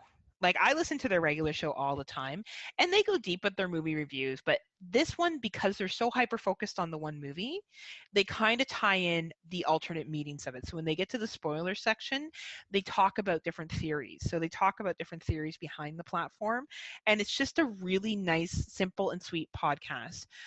If you're looking for something that's under 30 minutes and that gives a quick spoiler, if you want to hear some sexy Australian accents and you love the horror for dummy gentlemen like we do, this is a fabulous podcast to listen to. And you can find it under The Padded Room. So I think they're part of that podcast network. I will include the link to it. But yeah, please check it out. Yeah, I'm definitely going to have to do that now. I know, especially by Sunday, because they're going to eventually listen to this and realize that we didn't know that was them. Right. That's why I'll hold off on releasing this episode until we record, at least on Sunday. So you can be like, I knew that you, and then Tim's going to listen to this and be like, no, you didn't, lies. You were liars. Son of a bitch. Right? Yeah, then the one that I'm going to talk about, well, these guys have been around for quite some time. They are celebrating 12 years, I think going on 13 years now, of doing this podcast, and that is Outside the Cinema with Bill and Chris. These guys don't necessarily just cover horror, but they usually have 2 movies that are usually cult classics, or maybe not so cult classics, but like they will pretty much cover any genre. I mean, hell, they even did someone from their Patreon picked 2 movies, and they ended up doing Spice World. I remember watching that movie. That doesn't surprise me. Film. Yeah, I remember watching it. But yeah, these guys are just entertaining to listen to. I've been listening to them, probably since I started listening to podcasts like 6 years ago or so. Since you were in the womb. Yes, since I was in the podcasting womb. And this is actually how I got introduced to Court and Matt Psyop from Cinema Psyop, because they did a slasher roundtable episode with Bill and Chris on Outside the Cinema, and I heard them, so I was like, ooh, I gotta find these Cinema Psyop guys. These guys are hilarious, and it's kind of just come full circle. But yeah, like Bill is also a getting up there as a well-known director, because he directed the cult film documentary Survival of the Film Freaks last year, or couple years ago, and it got like a ton of awards and stuff like that. And I guess he was in the middle of doing another documentary, but then COVID happened, so everything's been kind of put on hiatus. But yeah, I highly recommend this show. They are very well knowledge. Like, they know so much about film, and Chris goes on these random tangents that are just hilarious to listen to. Like, is he as funny as me? No, well, He doesn't laugh at his own jokes, so so he doesn't cue the audience when they should laugh. Yeah, exactly. But no, if like he'll almost always relate something to Star Wars, which is hilarious. Like and you usually hear Bill in the background going, Oh my gosh, I get that. It's like Gremlins. I don't know who you're talking about. It's definitely not me because I don't talk about Gremlins. Never, ever. He has a shelf devoted to Gremlins. But who doesn't? That's right. Who doesn't in the community? Exactly. I mean, I know you do. You're just hiding it. You're ashamed. That's true. I keep it in like my secret room. Your secret shame room. Where I have the signed copy of The Void because I loved it so much, and the signed poster. Same with Jessica Forever. She loves and my special edition Black Christmas 2019 release. Yes, exactly. But anyways, yes. Back to Outside the Cinema. Yeah, you can find these guys pretty much everywhere podcasts can be found. Like they've been around 12 years, going on 13. Like they do a weekly show, and I don't think like they've ever missed a week. Gosh, it's like a marriage. I can't imagine podcasting with you for 13 years. Oh, you would love it. I just can you imagine we'd be making the same jokes, like just older. We'd still be bringing up Jessica Forever. We'd still be bringing up movies. Still be talking about Gremlins. I'd still be trying to convince you that Scream 3 is an Oscar-worthy film. It'd be great. Eventually, I'll get so senile that I'll just start agreeing with you. Yeah, Heather was great. Best movie ever. Yes, Heather, the ending is so unique. Yes, it makes so much sense. Yes. Oh, too much fun. Too much is true, though. It sums up our commentary that we did. Anyway. Right. Well, I guess that's it. Oh, man, here we are. We got to move into our main topic. So we're going to take a quick break, and then we'll be right back with our main topic of survival horror. Did you ever see a film at such a young age it left you traumatized with cinematic wounds? Necrophilia. It's a dead issue, man. Don't push it. Cinema Psyops is a weekly podcast documenting an ongoing experiment on the mind of an unwilling test subject. No one should have to watch this movie. Oh, no one should have to watch this? No one should have to watch this movie. Surprisingly, it's not a topic that a lot of people really want to tackle. I'm shocked, prudes. I know, really. Right? It's the next sexual frontier that no one wants to explore. I am, in the most sincerest of senses, disappointed in you. It takes a powerful goddess like Connie, jam her arm down the monster's throat and kill it. Oh, I'm still tripping out over that. Even as a kid, I was like, I gotta find a girl like that. Every week, I get a new look of disappointment that I never thought I could get out of her. Unimaginable. At 12 years old, you should not be watching this movie. Obviously. At 13, you should not be. 14, you shouldn't be. I'm not entirely sure even 17-year-olds should be watching this. Just because you're offended by something doesn't mean that you have the right to demand that it doesn't exist. Watching this film again, I had all of this like little nerd glee with everything that kept little history doll popping up absolutely. at you. So I totally loved this film. Hey, I know why you couldn't see that. It's because your brain's warped from watching this shit at 12 years old. Yeah, this is a rough movie. I told you ahead of time when we were getting ready to do it that it was. How could you watch this shit at 12? Because physical wounds heal, cinematic ones don't. Listen to Cinema Psyops. So welcome to our main topic, which is survival horror, where Scott Crawford and myself, as super duper survivalists, will go over exactly what you need to do to survive every single horror situation that you could be in. Scott's definitely the best at it. Yeah, I feel we need to have like have the listeners sign a digital contract, making it so we're not liable for anything that may happen to them. Bottom line is, you listen to us, and then you message Kenneth at Kill the Cast and ask what you should actually do. And Kenneth will be like, ignore everything they taught you and let me teach you. Well, I have some survival skills. I've been camping and I have done some stuff. I don't know if you've... I've done some. Okay, so And I have survivalist friends, so I know some things. We joke, but still, don't listen to Scott and I as any kind of experts. We'd be the scared people just trying to make it through. Right. So the survival genre can be split into many different categories. You can be lost in an environment, try and survive the elements, vacation, travel, horror, for example. In this episode, we're just going to look at element horror and how characters survive in the elements. So why do we love survival horror part 1? So this was an article that was found in the Dark Side of Psychology by Elio Martineau. He's a PhD. individual, or has his PhD. I don't know if I said PhD individual. So what is survival horror? Survival horror is not a new art form. It ranges from cult classics such as The Alien to The Thing, which birthed an entire generation of survival horror, to modern-day franchises such as Resident Evil, which is also a video game, isn't it? Yeah, that's and technically, I believe, I'm sure Jerry Herring will correct me if I'm wrong, but I believe Resident Evil would be considered like the first of the survival horror in video games. Oh, cool. Nice. You mean not Super Mario Brothers? That wasn't considered the first? Yeah. Sonic the Hedgehog? Maybe Echo the the Teenage Dolphin? Mutant Ninja Turtles game, the underwater level, because that was horror on its own. Right. Or so was Echo the Dolphin. God, what an annoying game to play. Survival horror moves beyond a simple, cheap jump scare. It immerses the audience in the world of terror, disgust, and fear, and a psychological feedback loop that keeps one clawing back for more. I love that. Gosh, that sounds so sexy. A very good quote that I found in this article is, "It is our nature to be afraid of the unknown, but also to be curious and to explore, to use a flashlight, to delve into those dark corners, but God forbid that flashlight should fail." I think that's really, really a cool quote that I pulled out of this article. And it really kind of sums up going out into that wilderness. We're okay as long as everything's working for us. But the moment shit hits the fan, we realize how little we are in this world.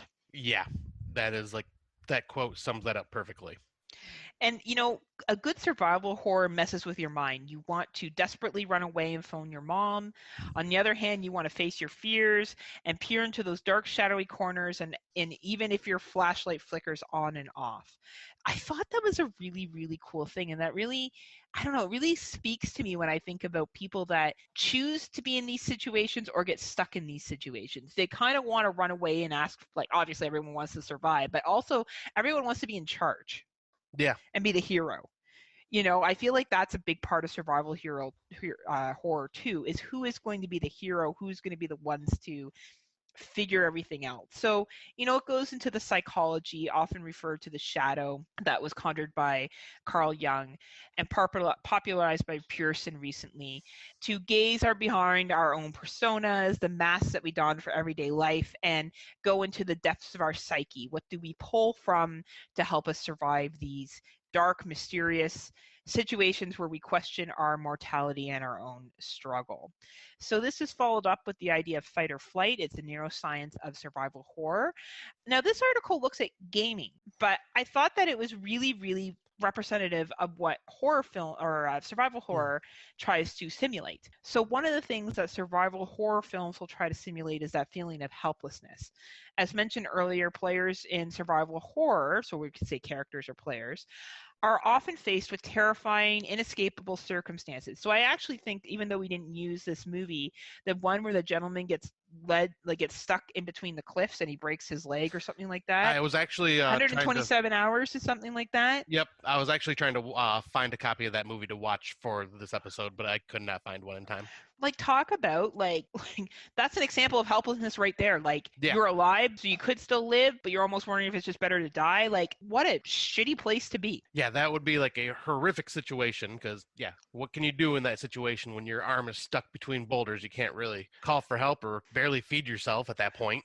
Like, oh my goodness, I can't even imagine. And it's based on a true story, so the person did survive, which I find even more overwhelmingly impressive. So yeah. Helplessness is a truly powerful feeling. Studies have shown that animals that are faced with a situation where they're helpless develop strong feelings of fear and anxiety. This is also true in the case of humans. You remember this feeling from your last visit to the dentist? That's really a really good example of, like, you're in the dentist chair, the stuff's in your mouth, you can't really do anything about it. Or if you're going in for surgery, or if you're on a roller coaster and, like, you get up to the top and you're like, oh man, I want to do this. And you don't really have a choice. Yeah. Like I've gotten to that point many times on roller coasters where it's like, okay, I'm here. Oh shit, I want off, and you're just stuck. Yeah, and you can't get off, and that's it. So yeah, anyway, I think that's really true is when we're watching these survivalist horror element films, because you really do kind of put yourself like, oh my god, there's helplessness here. You know, we're going to talk about a couple of films where people are really helpless, and they there's nothing they can do. So context and environment. So naturally, our environment plays a large role in the perception of fear and potentially startling responses. So obviously, if we're comfortable with our environment, we can generally predict how we are going to react. Yeah. But if we are in a new environment, it is more difficult for us to do that. So for example, if you go whitewater rafting, there is a way that you navigate whitewater rafting, which is why you have a guide that goes with you. But if you choose to do it by yourself with no prior experience, you're basically learning how to walk for the first time, only in a kayak. So it's a very important thing that we look at the context of environments, because unless someone is super familiar with something and had that chance to do trial and error to learn, being put into that situation will cause people to react in ways that don't make sense. And I think that's sometimes when we watch horror movies, we sit on our high horse on our nice warm couch, eating our popcorn, cuddling with our dog, drinking. I think I've just described myself. And I go, I do that. I would do that. I would do something else. I would do this. I would do that. It's very easy to armchair quarterback what steps you would take when you're not in that situation. So I think that that's a really important piece to look at here. And there's going to be a movie that really plays into this. So I'm not sure. Have you seen Frozen 2010? Oh, I love this movie.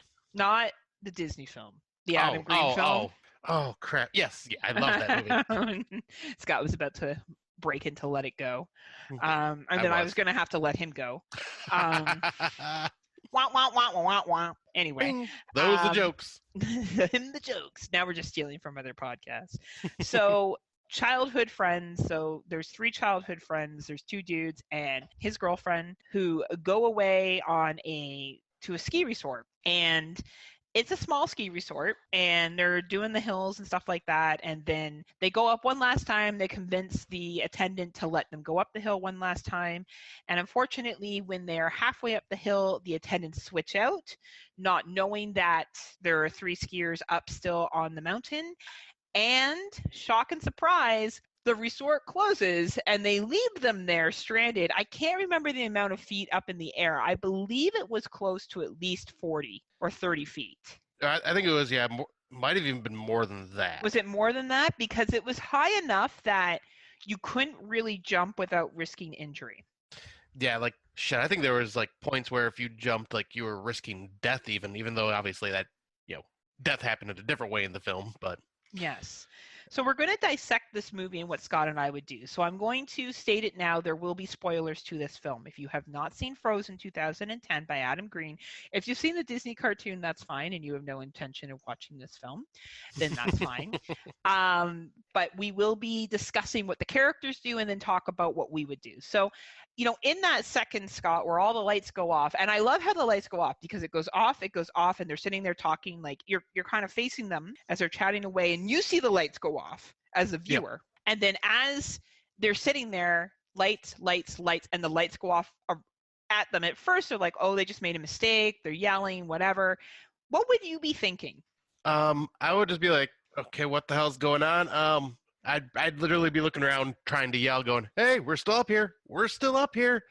Like, I think that would be like my first natural reaction. Yeah, I don't think I would panic at first. I think my panic would just be initial, like, hello, well, someone's going to leave the resort. They're going to leave the ski lodge. They're going to hear me, and they're going to know that we're up here. I don't know if I would panic right away. I have warm clothes on. I have, enough stuff on that I would think that, oh, this is, they're going to realize it, and they're going to turn the lights back on in a couple of minutes. Yeah, and I think with me, I would panic because I'm already kind of terrified of heights. So having it stop and I'm just kind of floating in nothingness, I think I would already be going, all right, I don't like this. Let's move it. Come on. So you would your blood would be pumping. So yeah. You're already heading into panic mode. And I think this is an important thing to remember when watching this film. And Kill the Cast, our boss, Jerry Herring, and our 2 supervisors, Jay and Kenneth, watched this film and went over it. And Kenneth really critiqued it. And I messaged Kenneth later to debate with him on some points. Nice. Because and Kenneth is somebody who I have, all 3 gentlemen I have the world of respect for. I think they're all very intelligent. But Kenneth is a survivalist. And he knows how to survive in various situations. not everyone is as smart as him. Most people are not, especially depending where you live, have not been exposed to very cold temperatures. You and I live somewhere where it can get very cold. Yeah. And we know what it looks like when that happens. And when you get very cold, you don't think straight. Yeah. You begin to panic. So I think when we look at how these characters chose to react, it's not far off to say that people that are weekend skiers would not react this way if this situation is to happen. So basically, they realize no one is coming back. They debate jumping, right? So the one character debates that he's going to jump from the ski chair lift to the ground. They're debating about how long it is for him to jump, and he decides to jump. Well, when he jumps, he, of course, compound fractures on both legs, not just one leg, both legs, and obviously is in a intense amount of pain. So now the panic button for the two people that are on the chairlift have shot up because it's his best friend and his girlfriend. Yep. And he's freaking out because now he's going into shock. And at one point he does, because he talks about how it doesn't hurt anymore and he's feeling warm, which are all bad signs. Yeah. He's no longer shivering. So would you jump, Scott? I would debate it, but I think my fear of heights might keep me rooted in my seat. Mm-hmm. Because I'm trying to remember, did he straight up jump out, or did he climb, hang off? I believe he hung off. Okay. I believe, but it still didn't give him enough, because when the gentlemen, when our bosses were talking at Kill the Cast, they talked about hanging off of each other to the point where they lower each other down to get as many feet down as you can. Which that makes sense, right? If you're you have not the strength to hold on. Yeah, if you have the strength to hold on. So we're all assuming that these guys have really good upper body strength. So that could be possible.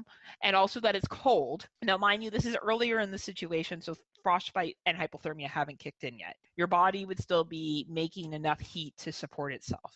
So if there is a time to do that, you should probably be doing that right then and there. So anyway, long story short, wolves show up and they eat one of the members, the member that fell on the ground. Yeah. So the next day, the girl realizes that she has severe frostbite, and the other gentleman that's up with her eventually scales the chairlift lines, which would be pretty hard to do because those things are razor sharp. Yeah. So that seems to me like it makes sense. I don't know if I would have the body strength to do that and be able to get there. And then he drops to the ground. He does hurt himself. I think he fractures something, or he has to sit down on the snowboard to take it down, or the ski or something that he uses to get down on. He sits. And the wolves chase him, which, as much as the wolves are supposed to be scary, I thought they were cute as hell in this. They were very adorable. So eventually she gets off the chairlift because the weight breaks because it's all the way out in the elements. Oh, I forgot about another crucial scene where the snowplow driver, driven by Kane Harder, comes up, and they're trying to get attention and they're throwing poles and stuff down. What would you have done to get his attention? I think I probably would have done the same thing. Maybe I would have tried taking my shoe and throwing it, because it'd be a little more dense and easier to throw. But yeah, I'll probably would all depend on what you had on you at that time. But whatever they had on them, I would be taking my boot or my shoe. As much as that would suck, because then my foot would probably get frostbite. Kenneth would argue not to do that. I don't think, because you would get frostbite. Right. So I don't know what the best situation is in that situation, and what you could do in that situation to kind of solve that problem. I think that's I don't know if I would have done anything different, to be honest with you. I like to put myself in that spot, and yet again, I'm not in the moment. I'd probably be screaming as loud as I can, and who knows? That snowplow is pretty loud. Yeah. And, it's quite possible that he could not see. But the fact that he doesn't even look up once or look back, I thought was kind of odd. But for the sake of the plot of the movie, it has to continue. So eventually she's down on the ground. She gets down off a ski. She passes the wolves that are feeding on the other individual's corpse. And the one wolf sits there, though, like a little prince. Do you remember that scene? I was like, oh my God, they probably couldn't get that wolf to do anything else. Or I actually thought they weren't wolves. I thought they were just huskies, maybe. Wolves. Yeah, huskies, but I don't know. I haven't seen it in a long time to remember. And I just remember that one sitting there, and it was just I'm a good boy. I'm going to sit here. And she eventually makes it to the street and gets picked up by a car, and hears her boyfriend's voice in her head saying, "You're going to be okay, baby. You're going to be okay." So one, people would have known that they were missing. So my only thing with this is she had a dog, and they would have told somebody that they were going skiing. They had jobs to go to. So I think it's interesting that they were up there into the next day, because when did people wonder? Because I believe they were going on a Sunday, because they were saying, okay, now the resort's closed for the week. So the next day would have been the Monday, and there would have been a Monday. So it would have been Sunday night to Monday to Tuesday. So when have technically somebody wondered where they were? Possibly, yeah. Like I know here in the U.S., like you can't report someone missing for 48 hours. But wouldn't you have gone though if you were their friend or their coworker and they were like they didn't show up for work today? You wouldn't be like calling their house and wondering. I guess if it's one day, but I just think that like if my coworker when I was going into work lives alone, and there was one day that she didn't come in, and I was giving her to a certain time, and if she didn't show up, I was calling her sister. I had her sister's number, and I was calling her house to see where she was, because I'm always more cautious of women that live alone. Being a female that's lived alone, I think that it's important to check on other females. Right. So, I just, that was a part that I didn't fully buy into. That somewhat, like they would have known they went skiing, and then there would have been no response, and then they would have sued the ski resort for sure because of the situation. But I can't think of, when I look at all the steps they made, I would like to think I would do things differently. I probably wouldn't have thrown any boots. I would have definitely kept my mitts. I would have definitely not slept with my one hand on the bar that didn't have protection. Yeah.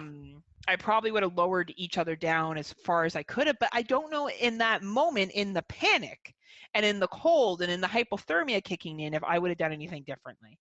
And I think that's the great part about this movie. You can feel the cold when you watch this movie. Like you watch that and you see how cold they are, and you're like, shit, that's cold.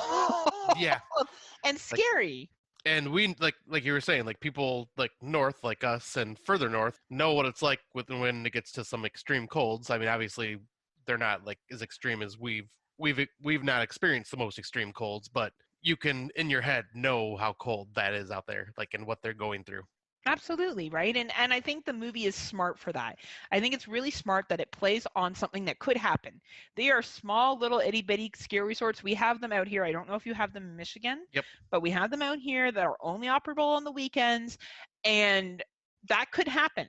Like, it could happen. I don't think they'd be left there overnight, because the one ski resort that I'm thinking that's like this is also by a hotel. So because I've stayed at it, so across the street is a ski resort, and then the hotel's across the street, and they have outdoor activities in the evening.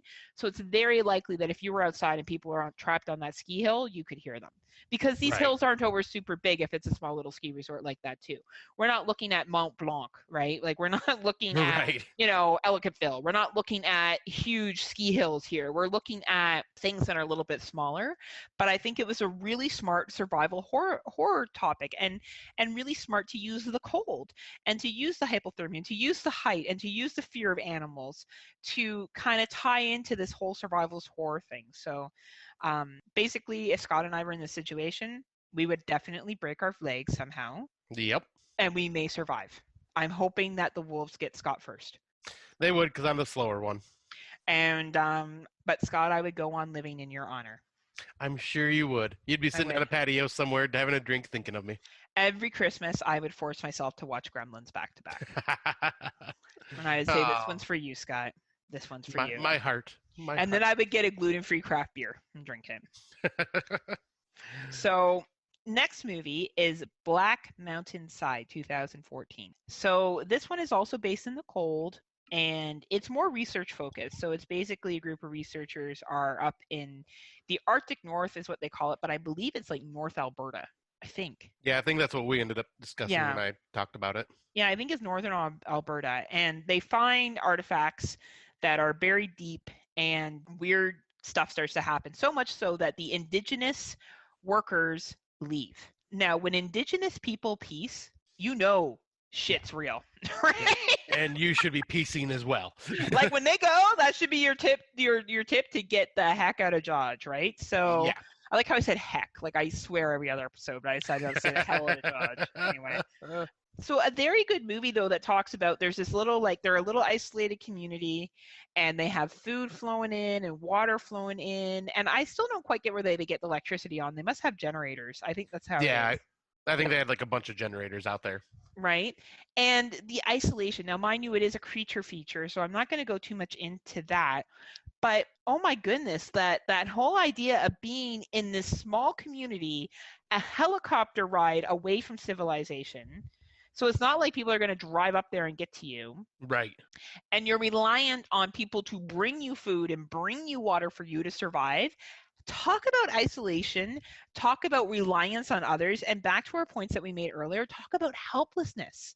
Like, what would you do if, like, people start going crazy and people are hearing things and people are trying to kill themselves? Like, what would you do if you were a character in this situation? I don't even know exactly what I would do with this situation. I would probably end up trying to keep more to myself and just kind of stay out of line of sight of everybody, and just if they're going to start bickering amongst themselves, let them do it to themselves. And like, unless like, there was actually danger of someone that I was friends with in that situation, then I'd step in. But yeah, for the most part, I think I would just be trying to keep to myself, keep away, trying to just do logistical look at, okay, how are we going to deal with this? How are we going to ration food? See, I'm opposite. I would not be keeping away from other people. I would be trying to unify people and say, look, we're in a situation here where we have this much food and this much water. We need to come up with a plan to rationalize this. We need to maybe take the snow and see if we can filter that properly, because these guys are smart people. They're scientists and stuff like that. They should know how to create a basic water filter system with the equipment they have there. I would say maybe we should look into hunting. They probably have guns or some kind of ammunition there. I maybe look at killing rabbits or wolves or whatever is possible for me to kill. There is a bear trap that we found out about later on. So obviously there's wildlife up there, even though I know the wildlife does clear out. But I'd be looking at not like getting away from people and avoiding the conflict. I'd be looking at probably trying to take that leadership role of, look, we don't know how long we're going to be in this situation for, and we need to try to figure out how we are going to be self-sustaining, if possible, until spring or until it gets warmer and we can get out of here. So I think that is where the long-term planning would come in for me. But that being said, I don't know if we would survive. Humans are very self-absorbed. And as we've learned with COVID-19, with grocery stores stocked of food, we still had people hoarding. And we still had people buying, too much food that they didn't need. I'm pretty sure there's people that still don't need to go to the grocery store because they still have like a year's supply of steak in their freezer. And that's for a flu. Not to play down COVID-19, but that's for a flu for people that live in rural communities. Right. That's not even in the middle of nowhere with the fear and the isolation, and then this whole weird creature shit and people are hurting themselves. Like, what a great concept for a horror movie, because this horror movie doesn't just include the creature. It includes the whole social isolation, the cold, and that fear of what are you going to do next? How. And it's funny because they're all running around and stuff. I'd be trying to conserve my energy and eat as little as I could. Yeah, exactly. I think that is a very interesting thing, but that goes to show that when people panic, particularly men, they all want to be involved. They all need to feel something to do. They all need to be the leader. They all need to solve the problems. And that's been a socialized thing. That's not me just trying to make a blanket sexist comment. That is a socialized thing. So it would have been interesting if it was mixed with men and women, or if it had just been women, how that whole role assignment would have played out. Because you had a doctor, you had scientists, you had people that were experts on equipment. Like, you had people of all different skill sets there that technically, if they all worked together, they could have survived. Oh, for sure. But, humans are very selfish and selfless in that manner that, unfortunately, that's how things play out sometimes. But what a great movie for that purpose, right? Oh, it so is. And then, spoiler, it is ironic at the end of the movie that the one surviving member who kind of beats the creature, I guess you could say, gets away from the camp and gets caught in a bear trap that is referenced earlier in the film. And I can't think of anything more painful than being left in a bear trap to die. Oh, that would be horrible, especially in those elements too. Like, I don't know what would get you first. A hypothermia, the loss of blood, a mixture of both. So that is a good horror movie. It's not a happy ending. It's an isolation film that really plays on that fear of isolation. So it does. So the next one we're going to talk about is The Climb, which is a 2020 film. So we will be giving spoilers. So if you haven't seen it, maybe skip through this. So It's based on a survivors camp in the middle of a Quebec winter, and Quebec winters can get even colder than the winters that Scott and I experience. Like we're talking like -30s, okay? Like this is like -30 degrees Celsius for Canadians, and I don't know what that would be for Americans. I'll look that up while you're talking. Or colder. Or colder. Yeah. So it's not that cold right now. I think this is late winter, early spring, just because of the amount of clothing that they're wearing outside. But they go up to this survivalist camp, and they all believe that the world is going to implode. And in all fairness, they give good reasons. You know, they refer to the economy and the stock market and all the stuff that's happening in the world, and that they want to be prepared. They also talk about immigration as well, which is such a thing for Quebec culture. That is a very Canadiana thing that's in this. So we have to remember Quebec is a province in Canada where French is the first spoken language. And the original settlers of Quebec were from France. And then the rest of Canada was settled from the English. I'm just using that as a very simplistic explanation. And the French lived their life a very different way than the English did. First of all, they were Catholic. English were Protestant. They even had their land and their farms cut in a different way. So they would do long strips of land while Englishes would do squares of land. So what happened when the English came over is that they basically colonized the French. So the French colonized the indigenous and the English colonized everybody. So there is this, ongoing frustration in the province of Quebec with being this French nation within an English nation. And they don't necessarily recognize Canada Day. They did want to separate from Canada. During the 90s, there was a referendum where they tried to separate from Canada. We do have a specific political party that keeps Quebec political policies in mind and fights for the application of Quebec. When you go to Quebec, it's French first, English second. So it is almost like going to a different country. Like I feel more of a cultural shock going to Montreal than I do going to Michigan or Buffalo. Like anywhere in the United States is nowhere to the near cultural shock that you'll get it when you step foot into Quebec. Yeah, I believe that. Right. So it's just a very, very different atmosphere. So I really like how they talked about immigration in that, because they're even more selective of who they let immigrate into the province. Now, they don't have a lot of choice, because in Canada, once you're immigrating to Canada, you can go wherever you want, but they can certainly make people's lives difficult. Right. So there's a lot of mosque burnings that occur and other such things that have occurred in Quebec. So I thought that was a very interesting social commentary that they brought in there about talking about immigration. So these are all like-minded people who are trying to figure out how to survive. So they learn how to hunt and kill and build bombs, and there's an accident. So one of the gentlemen is carrying a pipe bomb, and it goes off and it kills him instantly. And of course, there's a debate of what you should do. And half of the group wants to, what you could do the quote unquote right thing and call the police. And other members of the group do not, because they're concerned that the police are going to show up there and there's an arsenal. You got these pipe bombs, you got guns, you got all this stuff that probably isn't registered. This guy's living off the map, or off the grid. They already have an issue with authority. So, and they're debating on what they should do. So Scott, if you were in this situation and you were part of this camp and this happened, what would you want to do? I would be on the side of the majority of We need to call the authorities. We need to get someone out here. We need to notify someone, because this is not good and we can't do this on our own. I agree with you 100%. I would definitely be on that side too. I understand the concern of the domestic terrorism and the concern about the unregistered weapons. I do get it. I do understand that concern, especially in Canada, because we have different gun laws than what you guys have. You cannot conceal and carry in Canada. You can own guns and you can keep guns, but they're supposed to be for target practicing and hunting. You just can't walk around Canada with a gun. That's not actually a thing. Now, if you're up in the northern areas, probably yes, because you're doing so for protection from animals and stuff. But if you go to Toronto, you're not packing, well, unless it's illegal, right? That's not how that works. So anyway, bottom line is the gentleman that owns the survival camp ends up burning the body with gasoline. So then the guests try to flee, and there is basically a slow kill off of each guest, some through just the elements and some through snipering. So in this situation, Scott, if you were to flee, where would you try to go? So the goal that they're trying to get to is their cars, which are a couple of miles away. Would you just run for the car and hope for the best? And would you do, I honestly, watching this movie, I would do exactly what they did.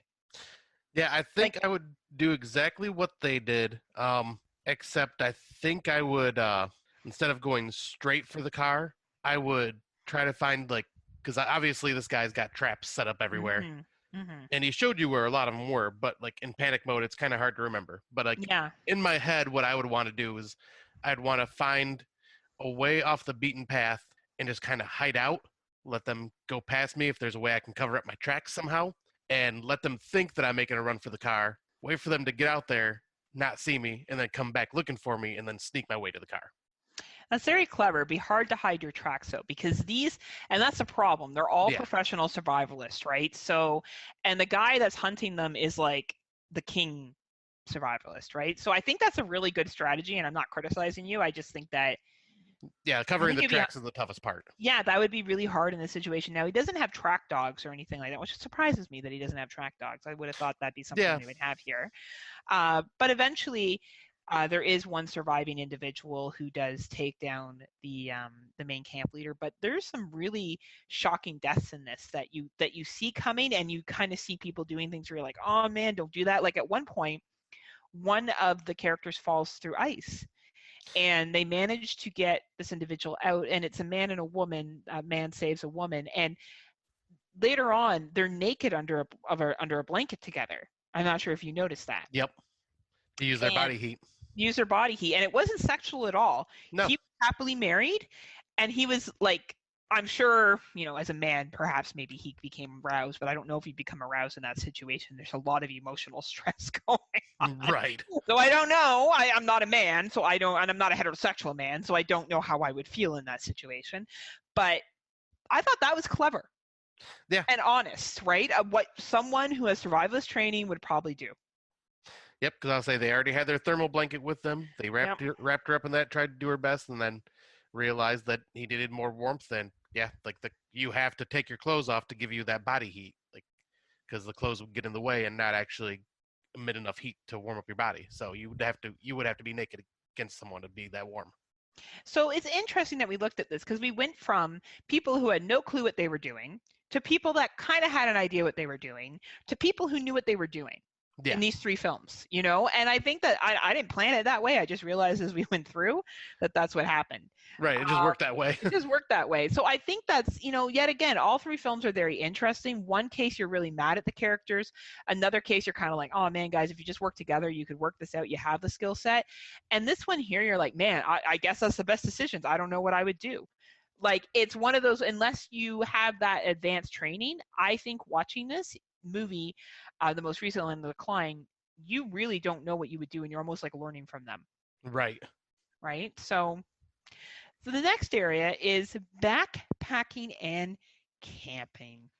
Yes. And not the Heather camping, which is provincial park, so she could go get drunk and hook up with her boyfriends. In other words, glamping. Well, it wasn't glamping. We still slept on the ground. I didn't air mattress. Okay. Actually, funny story. One time we left all the windows open and we went to party at this beach, and there was a rainstorm. We came back and it was drenched. We were like 17 at the time, and these older dudes and this chick from a campsite came to help us. They were like 21. We were like 17.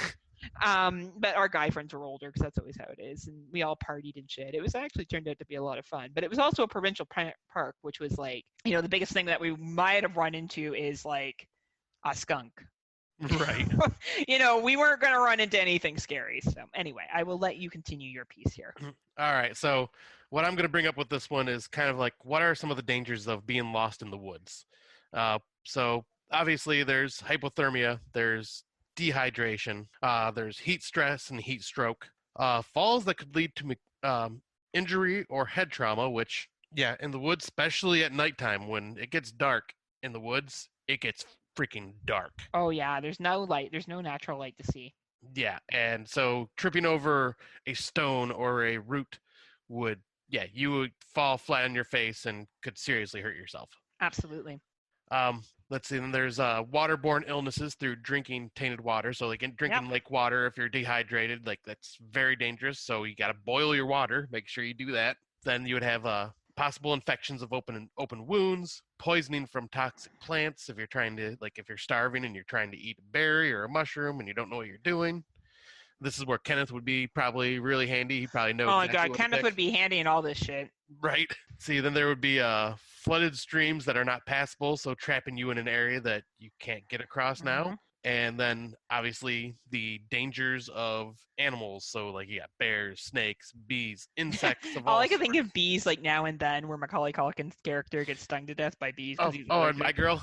My Girl, or not now and then. Sorry, yeah, My Girl. I'm just messing up my shitty movies. But yeah, anyway. But I see what you're saying. If someone's allergic to bees, right, that could be pretty traumatic. Yeah. Yep. And then with and you got to be careful too. Late at night when you're sleeping, that's when a lot of the insects will come out, and some insects are poisonous, could bite you while you're sleeping. Like, but depending on in what region of the world you are in, you could be like laying next to a fire ant home, and you don't want that.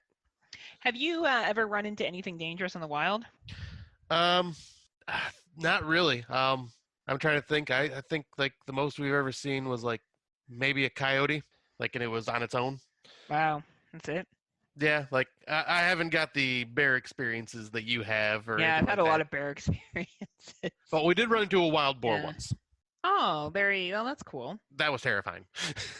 Yeah, the chances of it doing it, like even with bears, right? Like the 2 bear experiences I had were with baby bears, and that was scary because, wherever there's baby bear, there's mama bear. Yeah. And in both situations, I was fine. I just, removed myself from being near the baby bear. I've seen mooses before too. People always joke about mooses with Canadians, but I have seen a moose.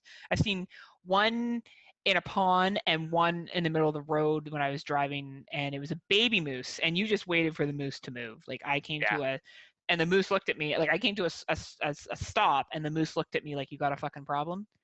And I was like, no, I don't, moose. You just take your time, and I will just wait. And I waited for him to decide that he was done on that road and to move off the road. Like he was in no rush. Yeah, and mooses are huge. Mooses are huge. And I have run into a pack of coyotes when I was walking my dog around here. So last winter I was walking Mickey, and I saw a fox run by me, and I'm like, wow, that fox is going really fast. And then out of nowhere, 4 coyotes came, and they were chasing the fox, and the fox got away, and they were probably about 20 feet away from me, and the one turned around and looked at me, and I just stared at it back, and it went and left. Because with coyotes, they have animal instinct, so if you turn around to run, they're going to chase you. And I wasn't concerned about me, I was concerned about my dog. But I think they're just more or less pissed off that the fox got away, and were pissed off at me because I probably caused a distraction. But it was concerning. But I think having basic wildlife knowledge and how to manage wildlife is something that anyone should have before they go camping. I have very, very little patience for people that choose to go backpacking or camping and don't have any understanding of how to handle an animal that they run into. Oh, for sure. I feel like that's something you should just know. I feel like you should also bring a book on plants and fresh drinking water and a makeshift filtering system if needed. Like I feel like there's certain things that if you're going to go backpacking and camping, you should just come prepared. Yeah. Like and that sounds judgy, but I think there's no excuse otherwise. Well, there's been too many instances in real world where people have got lost and died because they made dumb decisions. Well, or people go and they camp places where there's mountain lions and get mad when the mountain lion attacks them. And I was like, well, or bear, you're in their territory. Mm-hmm. Like what the hell? Like, we're outnumbering them. Trust me, it's okay. Bears aren't going to, have a coup and take over the province or the countries. So, this is their land, and if you come into their territory, shit's going to happen. So you need to proceed with caution and don't feed them and do other stupid shit that people do, right? So anyway.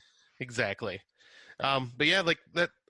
One of the things I was going to bring up is I was kind of looking originally for like history of survival films, and it was kind of tough to pinpoint because most survival films fit in different types of genres, so it's harder to find them. But one of the oldest ones that I found that fit especially in the backpacking theme that we're talking here is Deliverance from 1972, which is 4 city-dwelling friends decide to get away from their jobs, wives, and kids for a week to canoe in rural Georgia.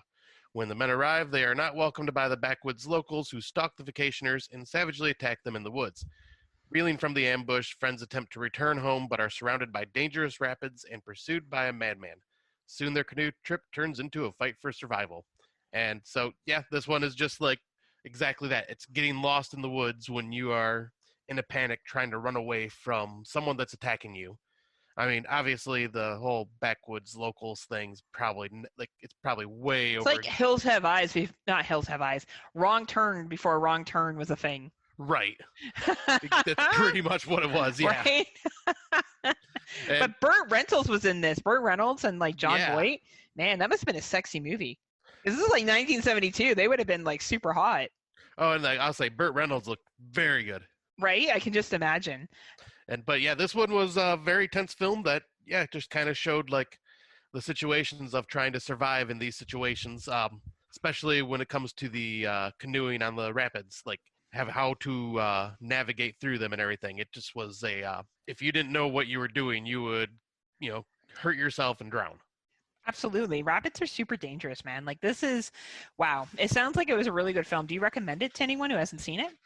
Yes, I absolutely do, because I watched it for the first time this week, and I really enjoyed it, and it's a classic for a reason, and like it's iconic. I definitely recommend it, and I figured it fit fairly well with this. Now, the other one I wanted to talk about was one from 2011 called A Lonely Place to Die. While hiking and climbing in the Scottish Highlands, a group of 5 mountaineers discover a young Serbian girl buried in a small chamber. In the attempt to get the girl to safety, they become caught up in a terrifying game of cat and mouse with the kidnappers. One thing I have noticed a lot when it comes to these films that are based like backpacking and woods and all that, seems to be a theme of hunting and being hunted. Yeah, it seems to be a big thing. And yeah, like once again, when you're in panic mode, it's kind of hard to figure out what you would do when you're being hunted by others. But like, yeah, like what would you think of like if you came across this like weird underground chamber and found this girl trapped in it? Well, I would probably do exactly what these guys are going to do and try to save her. Of course, like that's not even a second guess. And I assume if I'm a mountaineer, I got experience. Like if these guys are hiking and climbing in the Scottish Highlands, they know what they're doing. Yeah. So I would feel pretty confident in it, but at the same time, I would almost be wondering if it was a trap, which I'm wondering if it was bait that she was there. But man, like I would probably take her and do my best to get back to civilization, and I don't know, hope that I could get somewhere with a cell phone. And the moment I got somewhere with a cell phone signal, I'd be calling the authorities. Like that was like one of their issues is, of course, cell phone signal out there was very sketchy. But they would have known that going in there. Yeah. So like I think that's one thing with movies like this. I think if you're experienced mountaineers, you would know where there's cell phone signal and you would know where there's not. Yeah. And you would know where to go. So that would be my only argument here. But without seeing the movie, I could say that's probably what I would do. Yeah, I'll say that's pretty close to like how they reacted and everything too in the film. And like this one is one of those kind of like what you were talking about with The Decline, where these people are very experienced and doing everything right. Just sometimes bad things happen. Like one of the guys one of the people gets separated from the group and have to find their way back, and they're like trying to mark their way as they're going, trying to figure out the path, because once you get lost in the woods, it can be very hard. Oh yeah, everything looks the same. Yeah. And then another situation was these experienced mountain climbers, and well, one makes the wrong little step and falls to his death. Yeah, you got to be careful. Yeah, like and this is one of those other instances too of where people are running and trying to hide for cover, and they trip and fall over roots and stuff, which I was bringing up as part of the dangers in the beginning, because like it broke someone's leg when they were running away, and they were hobbled for the rest of the movie. I had that happen. I went to a place called Algonquin Park with some friends years ago, and we went on a hike, and it was, this is a provincial park, and we were on, trails, and I fell and I hurt my ankle, and I thought I was fine, and I walked on it, and it was a good walk. It was probably at least a good 10 kilometers. I got back to the campsite. I sat down. I went to stand up. I couldn't. Oh, wow. It was swollen. I was and we got a rainstorm that night, and we were right on the water, and the rain was coming into the tent, and my boyfriend at the time, who I'm still actually good friends with to this day, bless his heart, he was like, "We're not staying here." Like, I was in tears. I was crying so hard because it hurt so bad. And my buddy drove a Mustang, and I got the front seat, and my boyfriend, who was a big dude at the time, and this other dude that we were with, sat in the back of this little Mustang, and we all drove home for 3.5 hours. Wow. And I remember being in, and I was in safety. You know, like we could get into a car and leave, and even though the park rangers gave us shit because they were just assholes. You know, it sucked. So I can't imagine being in the middle of nowhere and something happening and you getting hurt. Yeah. And how do you deal with it then? Yeah, because like what do you do? You're like miles and miles and miles away from any type of help. Right. So like that's the dangers of Mother Nature, especially in the woods. And it makes for a good movie, right? Because it's that unpredictability of, you know, a natural environment that we're exposing ourselves to that is really we're at the mercy of. Yeah, and I believe the next movie is the one that you did some research on. So Preservation is a 2014 horror film, and it basically has a husband, his wife, and his brother going out to a secluded forest, and they do a hunting trip. And this is something I guess they do yearly. They're trying to help. So the couple's trying to help the brother who's suffering from some PTSD. And then, of course, someone comes and steals their stuff, right? So someone comes and steals their stuff and begins to hunt them down one by one. And the brother who is, former army sergeant who has all this experience, he gets knocked off within the first 20 minutes of the film. Yeah. So it's basically this husband and this wife trying to survive. And they go to this abandoned ranger station. No one's there. The husband creates a distraction so the wife can take off because, of course, she's pregnant. Yeah. Right? Like, add to the, already mounting issues that are going on. And it's these three boys that are no older than maybe 16 or 17 that are just causing chaos and killing these people. So they're trying to compete against, the elements because she doesn't know where she's going, never been there before. So she's trying to survive that and also trying to survive these kids. And eventually she does overtake them. But all the choices that were made in that for novice people, I think made sense. Even the experienced guy, how he ends up getting killed, you don't really see coming. Yeah. He thinks that this guy is dead and then another one shows up. It's fair that you would think there's only one predator. You wouldn't think that there's three. And he's also someone who's suffering from PTSD, so he could easily, not be fully in his right mind. And I just felt the movie was really well filmed with using nature as a obstacle and then as the hunter. So it's almost like we got this forever Hunger Games mentality, right? Yeah. People being hunted in the wilderness. So I don't know. Did you see this movie? I can't remember. I did. I actually watched it in prep for the show. And would you do what they did here? Was there anything that really stood out to you? Yeah, I think the decisions that were made, especially by the wife when she was telling her husband, "You are too injured with your leg. Yes. Stay here and hide. I'm going to be the one going and getting help. I'm not hurt." The decisions that she made making him stay at the ranger station. Of course, he being a stubborn guy didn't listen. Mm-hmm, But having him stay there at that ranger station, hiding out, that was the best idea for him with his injury, and her to go on this trek herself because she also was smart, found that map and wrote everything on her arm and yes, which was really smart. Yeah. So I think she was probably even I wouldn't have even thought of shit like that. So I probably would have got my ass killed. But I think they did the right choices in this. God, I would have been dead in the first 20 minutes too. That's what would have happened. And someone else would have survived. Kenneth would have survived. Yeah, exactly. Kenneth would have survived. And Desolation, did I say that right? Desolation. Thank you. Desolation, 2017. A young mother goes into the remote wilderness area with her son and her best friend to scatter her late husband's ashes, and then they get stalked. So they get stalked by this hiker who eventually kills and guts like an animal the friend. Oh, and wow. Then chases the mother and the son, and the mother and son have a little bit of a power balance. So clearly they have hiked before, because the moment the mother finds out that the friend is missing, they go into the mode of, I need to get my son out of here, I need to get safety. She does all the things where you're like, yes, that's the right thing to do, yes, that's the right thing to do, right? She's making choices that make sense, but then panic begins to take over. And at one point, her son and her both kind of team up together to take down this guy, but there's some separation that occurs.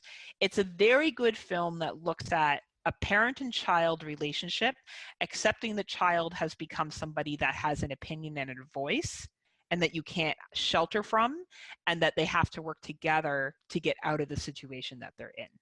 So the wilderness kind of adds to it because the mom has knowledge, but so does the son. And this hiker has advanced knowledge, and together they're trying to outsmart him.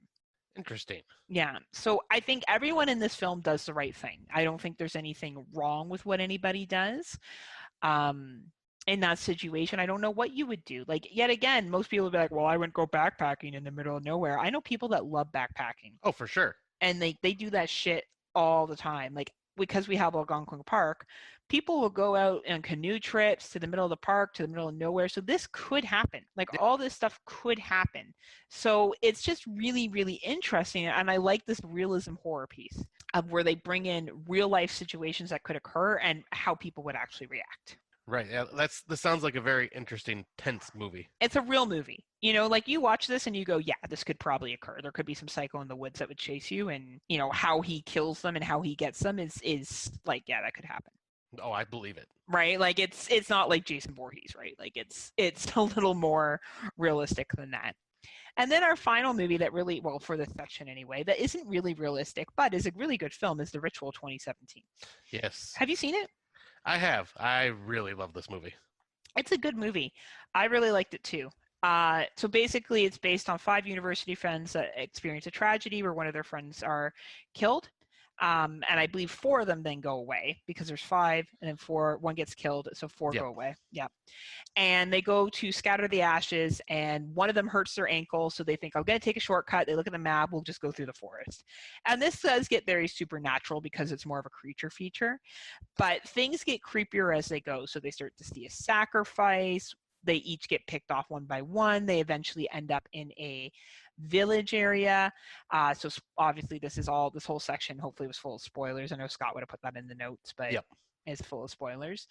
And one survives at the end. Ironically, the one that did nothing in the convenience store when his friend was murdered at the beginning scene, but he's the one that survived by basically standing up to the creature, I guess you could say, and a very dramatic ending at the end of it.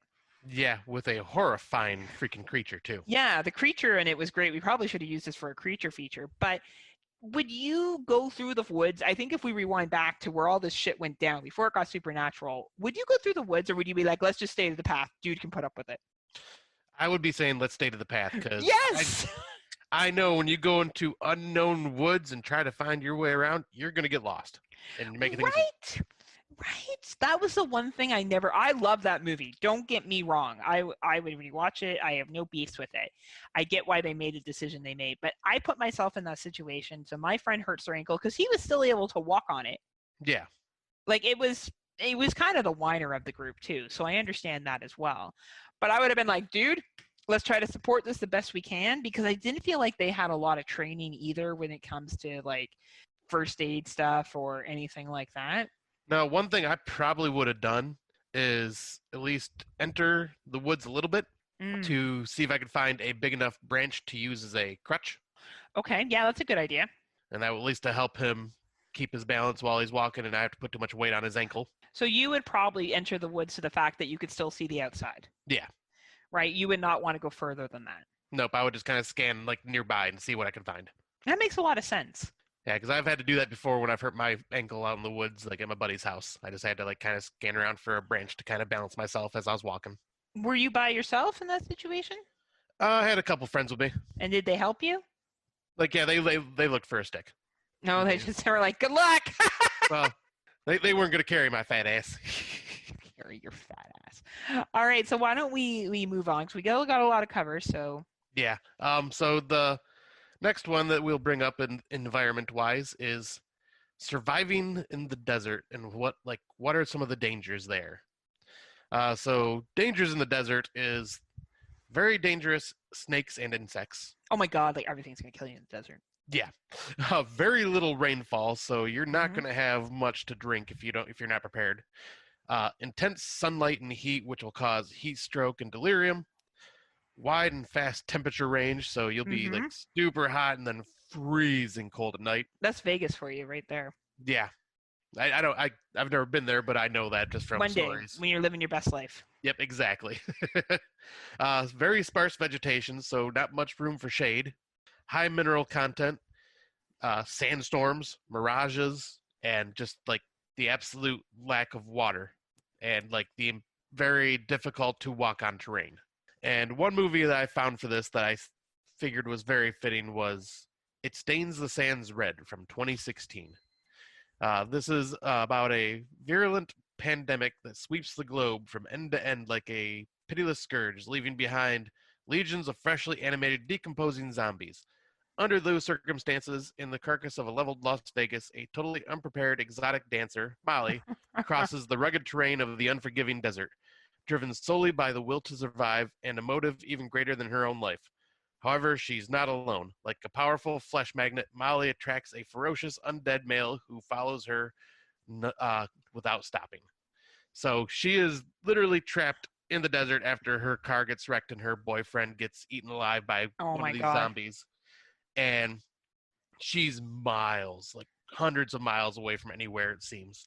So she just starts walking and like ends up, unfortunately, attracting one of the slow, shambling zombies that like, so she is just constantly like walking faster than him, but at the same time where she needs to take a rest, he doesn't. So he's continuously wanting to move. So there'll be times where she's having to run at full speed in the middle of the desert to get so far ahead of him that she can like find somewhere to hide and take a nap for just a little bit to get some fresh air or to get caught up and rested, and then wake up and the zombie is there again.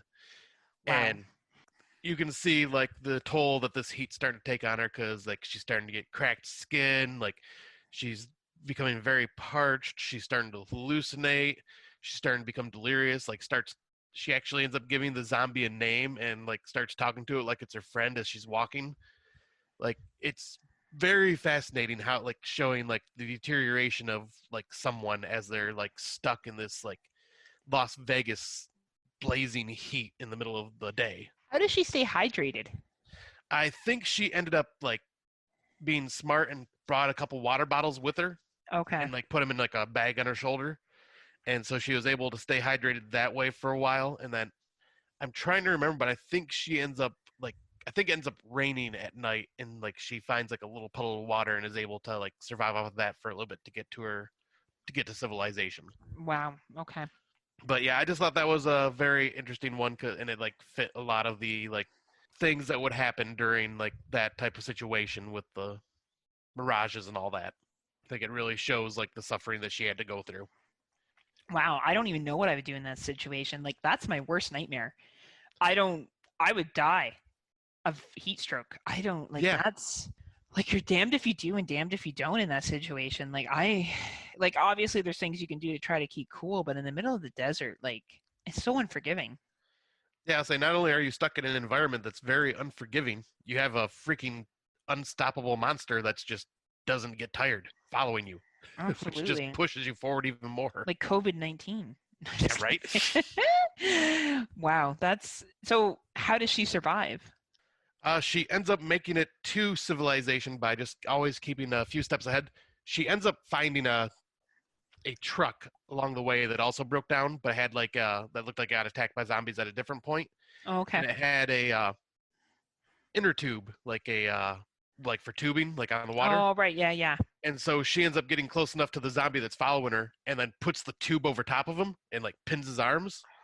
And then she ends up, because she's basically gone delirious and talks to him like it's her friend, she actually like has a rope tied to it and is just dragging the zombie along, talking to him, and he's like sitting there just still trying to bite her, but he's like so far behind he can't do anything now. So she she's kind of pretty much just defanged him in a way, so he's not like as much of a threat. And then she ends up making it to a military base where a lot of the survivors are. That's interesting. Wow. Cool. It's a very fascinating movie. Especially because it's pretty much her and the zombie the whole movie. Yeah, I like how we choose random movies here that aren't well known. I think that's important, right? Like to pull different movies into it. So the last one, and I'll talk really briefly about it, is Downrange. I did talk about it a couple weeks ago. Basically, it's a bunch of kids go out, and I think they're in like desert-like conditions, and their car blows a tire, and then they end up getting taken out by a silent sniper. So some things that I thought was really smart. So on the sniper's end, they shoot the cell phone off of a selfie stick. Yeah. When they're trying to get a signal. I thought that was really smart. One of the characters uses a video shot from his cell phone camera to determine the sniper's position. I thought that was really smart. One of the characters gets a toolbox and duct tapes a metal lid to his arm for protection in order to try to change the tire. I thought that was really smart.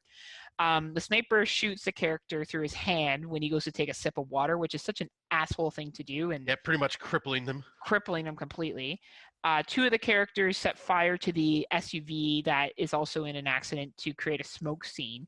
And probably one of the dumbest moves of the movie is someone is firing a gun and the bullet jams and they take one more shot and it shoots them in the face.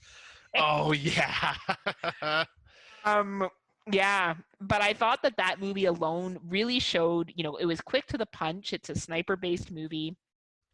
These kids are in the middle of nowhere trying to survive, and those are the smart things that they do. And there's some small other dumb things that they do, like running out, running thinking that they're going to get somewhere and they don't, and getting shot. But the gun backfiring on one of the characters, like, man, that just summed up that movie. Like, it was just ridiculous. So it totally was. And yeah, like, and it shows the danger of the heat exhaustion and all that stuff. Like, because I mean, they're barely like holding on because they need that water and all that. Oh yeah, and like they're panicking with a sniper and stuff like that there too, right? It's just a really good movie. And then I guess our last one is the ocean. Yes. So yeah, this one I'll bring up some of the dangers that you could happen while being stranded in the ocean. So if you're on a boat or whatever, you would have possibly a chance of person going overboard or lost at sea. You have the heavy weather emergencies such as the storms and hurricanes and like just high winds that could be very detrimental.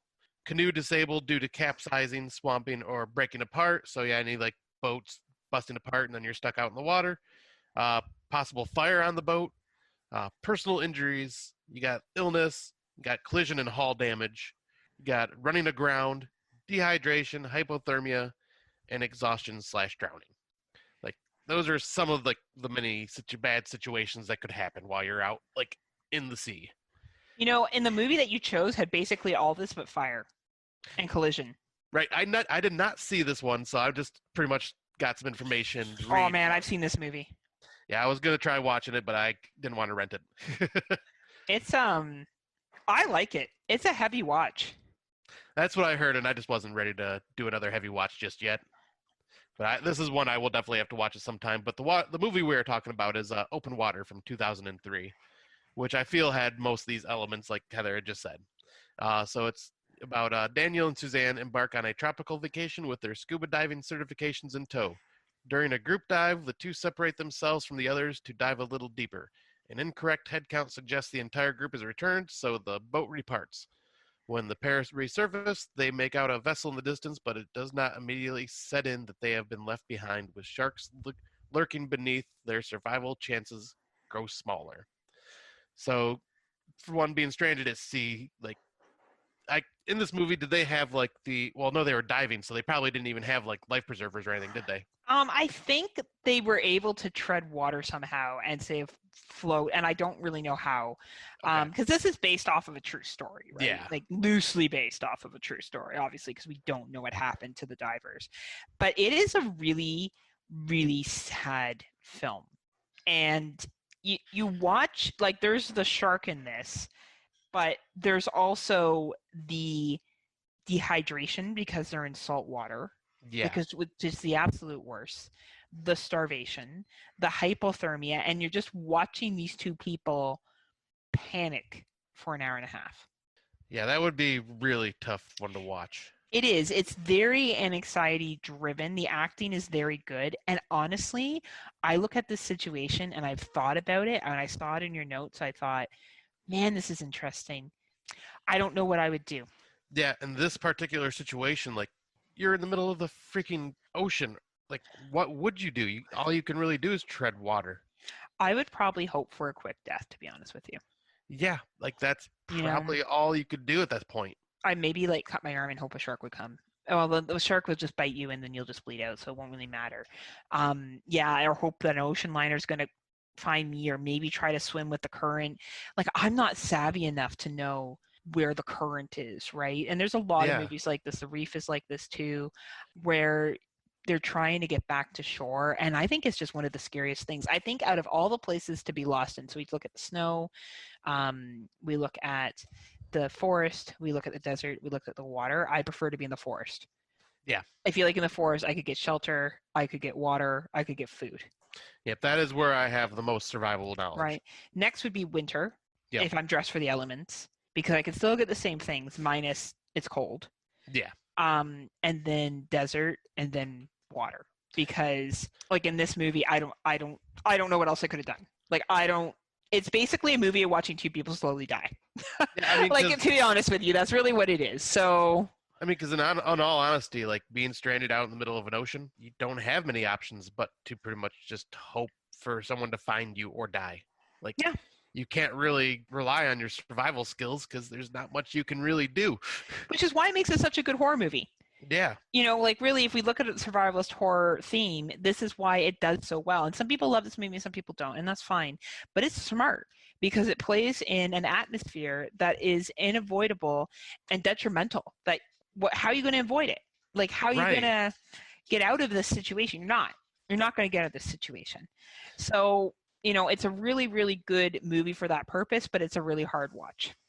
Yeah, and that I believe. I will have to watch this and get back to, like, bring it up on one of our shows just so I can say I finally seen it and give my thoughts. But, yeah, I just found this one to be, like, the one that fit mostly with the dangers of being stranded. And it sounds like a situation I would never want to be in. Well, you probably never put yourself in. I don't know if you ever would go diving. Yeah, like if I was going to go diving, it'd be like by the shore. You'd be like, I'll go snorkeling. Yeah, exactly. Or I'll be out there with a professional and make sure that it's not like a large group, just a small group of people. I remember one time I'd been snorkeling out in the ocean as I went on a cruise with my parents when I was 17, and we went to a bunch of different islands. And I can't remember the island that we were at now. It was one of the last islands that we went to. So I want to say maybe it was Curacao or St. Lucia. And we went out on this diving boat. And it was a snorkeling boat, right? And they had rum punch and stuff like that on there. So we went out and we were doing some divings with some fish and stuff like that. But then we had to come back because the water was getting choppy and people had been drinking all afternoon. Not me, because I was, 17 with my parents and I didn't want to chance it. So, but I remember thinking, oh man, this is going to be a rough ride. I better find a way that I can just go with the waves, because the waves were getting bigger and we were in a smaller boat. And I went to like the front of the boat and I was able to kind of just lie down a little bit on the side. And I remember just closing my eyes and just letting myself flow with the waves, like the up and down motion. And I could hear people puking over the side. Oh, wow. Because you got to think, people have been drinking. Right. In the hot sun. Right. And my cousin was with us, and my cousin was about 5 years older than me. And I think she like locked herself in the downstairs bathroom and just puked the entire time, because she had been out partying the night before. And then she went on this fucking like, oh, jeez. Cruise, right. So that was, and we were pretty close to shore, but we had to get back to the boat and to whatever. And it was an adventure. Like, I still remember that feeling of these big waves and me going up and down and just thinking, just ride with the waves, Heather, just ride with the waves. But yeah, I can't imagine going out like what these guys did to the middle of nowhere and scuba diving. Yeah, no, much different experience. I'm good. Right? I have a friend that cave dives actually, and that's crazy too. Yep, not doing that one either. We could have gone over that one too, cave diving. There's going to eventually be a movie about those kids that got stuck in that cave. Forget which country it was in, but the soccer team. Yeah. Right. And like and only one diver got killed and they managed to get all the kids out. Like, that story to me is still crazy.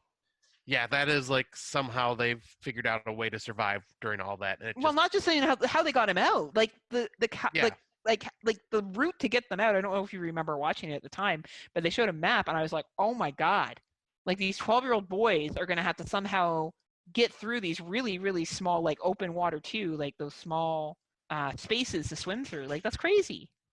Yeah, it's crazy. I would be dead, right. That'd be one of those situations where I'd be fucked. Right. So anyway, as you've learned today, don't listen to Scott and I. Watch some of these movies and take some picks from them, and watch other ones and think, gee, maybe I should just never put myself in that situation. Right. Perhaps I won't go and do that final ride on the ski hill. Perhaps I won't go scuba diving off of the coast of Australia. Perhaps I will not get lost in the desert and get chased by a zombie. Perhaps I won't go backpacking without the proper supplies. So, but these films give us that risk of doing those things in the safety of our own living room, couch, bedroom, wherever you choose to watch your films. And that's why we love them. Exactly. I'll say it's that realistic fear thing, like something that could actually happen, and that's what, gives you that adrenaline rush. Absolutely. Just like people that listen to this podcast. Yes. Yes, it gives them that adrenaline rush for sure. So our final segment of our podcast this evening is Out of the Dark, and we wanted to talk about the rise of the drive-ins. Yes. So I've been to drive-in theaters many a times, more when I was actually younger, and a couple of times with friends. We would all carpool or get into one car and go to the drive-in and sneak in snacks and stuff like that and hang out. And never did I ever go one-on-one with a male caller. I'm shocked. I know, right? Like literally, that was the conversation that we had. Where I'm like, no. I actually haven't been made out at a drive-in, but I've always thought drive-ins were cool, and like some of them seem kind of like tacky, right? Because you drive in there and you pay. Sometimes it's by the carload, sometimes it's per person. It depends on the drive-in you go to, and then you park and you kind of get like the shitty sound with your radio. Because at the time when I used to go, we used to have this like, when you had to bring your disc player and like little cassette thing and put it into the car. Oh yeah. Make CDs play. Oh well, mine was even worse than that. Oh yeah, what did you have? There was no radio station for ours at first. What we had was we would pull up in our parking spot and there would be a pole outside and there would be this cheap ass speaker that you would grab and you would hook it to the inside part of your window of your car. Oh wow, no, we had the radio station. Yeah, the radio station came a little bit later, like for some of the experiences I had. So when did you start going to the drive-in, Scott? Well, I do remember going to the drive-in with my stepbrother and his mother. So it would be my, I guess, kind of sort of stepmom in a way. We rode in her hatchback, so we got to we were like maybe 5-6 years old, sitting in the very, very back seat. We got to watch Honey, I Shrunk the Kids on the drive-in screen. Wow, that must have been super cute. Oh, it was we were cute kids. I can say that much. But then it was years and years and years and years later, when I was 21, 22, that I started going with a bunch of coworkers. When I worked at Ruggiero, it was the Italian restaurant. Every Sunday night for most of the summer, we would go to the Miracle Twin Drive-In that no longer exists anymore here. And we'd usually just watch the most popular big screen movies because no one was big into horror films like I was. So we'd see Too Fast, Too Furious, Pirates of the Caribbean, The Incredible Hulk, and stuff like that. But one of my fun experiences with that was the age of Party Scott. So I would always go pick up two of my buddies that didn't work with me, and we would go and sit far away from my boss and everybody else, and we'd have 8 joints rolled up and a 12-pack of beer in the car. And nice. We would just get lit. And we couldn't even see the movie after a while because we clam baked our car and it was just nothing but smoke. That sounds really funny. And oh man. Well, then after a while we'd get the munchies and get out and go get food and go wander off and talk to everybody else. But yeah, you'd be we'll have 16 hot dogs, please. Pretty much, yeah. And so that was my partying days, and then I didn't go again for probably a good, I'd say 13, 14 years. And then around the time that my brother passed away, my ex-wife wanted to take me out just to kind of get my mind off of things and just kind of take a date night. And we went and seen Suicide Squad and Lights Out. It was at the drive-in that's closer to us that I've never been to before, which was a really nice place. And yeah, that was my time of experience in using the radio. Oh, very nice. And yeah, as that's a sad memory for me to think of, but at the same time, it's the last time I've been to the drive-in, and drive-ins are now open again and doing really well now, it seems. It's like they found their calling with social distancing. I feel like they're now here's our chance to rise and shine. I myself, the first drive-in I went to was when I was just a baby Heather, and I was 8 years old. And we used to go to a place called Wasaga Beach. I'm actually going up to Wasaga Beach in a couple of weeks. I booked a cottage that I will be going to stay at for a couple of nights and get hammered and smoke a lot of pot. So, because I'm like Scott at 21 at 37. So and go to the bars because that's how I roll. So anyway, When I was 8, though, we used to go to Osage Beach, and we had some other friends, and we all went to the drive-in, and my parents had this badass station wagon. There was a bunch of kids, and there was these cornfields, and we being ranging from ages 8 to like 12, and I think the youngest was like 10, or maybe I was a little bit older, maybe I was 10. We decided to go running through the cornfields. Oh, nice. Yeah, so we were running through the cornfields. I don't know why our parents let us do that. It wasn't Probably not safe. It was and get private. lost. Well, it was private property too, right? As we found out, because the farmer came in his tractor and was like, "What are you kids doing here?" We were like, "Ah!" And we're like running back. So all you could see is this cornfields, right? It was like a horror movie. It was like, "Ah!" It was like Friday, the remake, where he shows up at the cornfield party, or no, Jason or Freddy versus Jason. Yeah, Freddy versus Jason, where he shows up at the cornfield party. Yeah. That's what it was like, only like kids. And we're like running through. We're like, "Mama, run!" Right? And we weren't lit on fire or anything like that. But Well, that's good. and I remember yelling, "The farmer's coming! The farmer's coming!" Right? Like, and like trying to get out of this cornfield. Anyway, we obviously made it out of the cornfield. And our parents Or were none did the you? wiser. Or did we? And our parents were none the wiser. And then the other times I went with friends. I never went on like a date night or anything like that. But yeah, we would have a great time. We would just go and sit and go and buy snacks and stuff. And like the drive-ins would always do those movie marathons, which is ironic because you'd be in your car and they'd go to like 3 or 4 in the morning. And you have to drive home afterwards. When you think about it, it was probably not the best idea. But there's 2 people that really go to drive-ins a lot, and it's JP and Carly. So JP from 22 Shots, His and Her, Carly from His and Her, as well as Celluloid Dissections and M versus M podcast, and she does another one, doesn't she? Oh, His and Hers. Yep, Netflix and Chill as well. Netflix and Chill as well with JP. And they go out to drive-ins, and I think it's super badass. They were actually at one last weekend.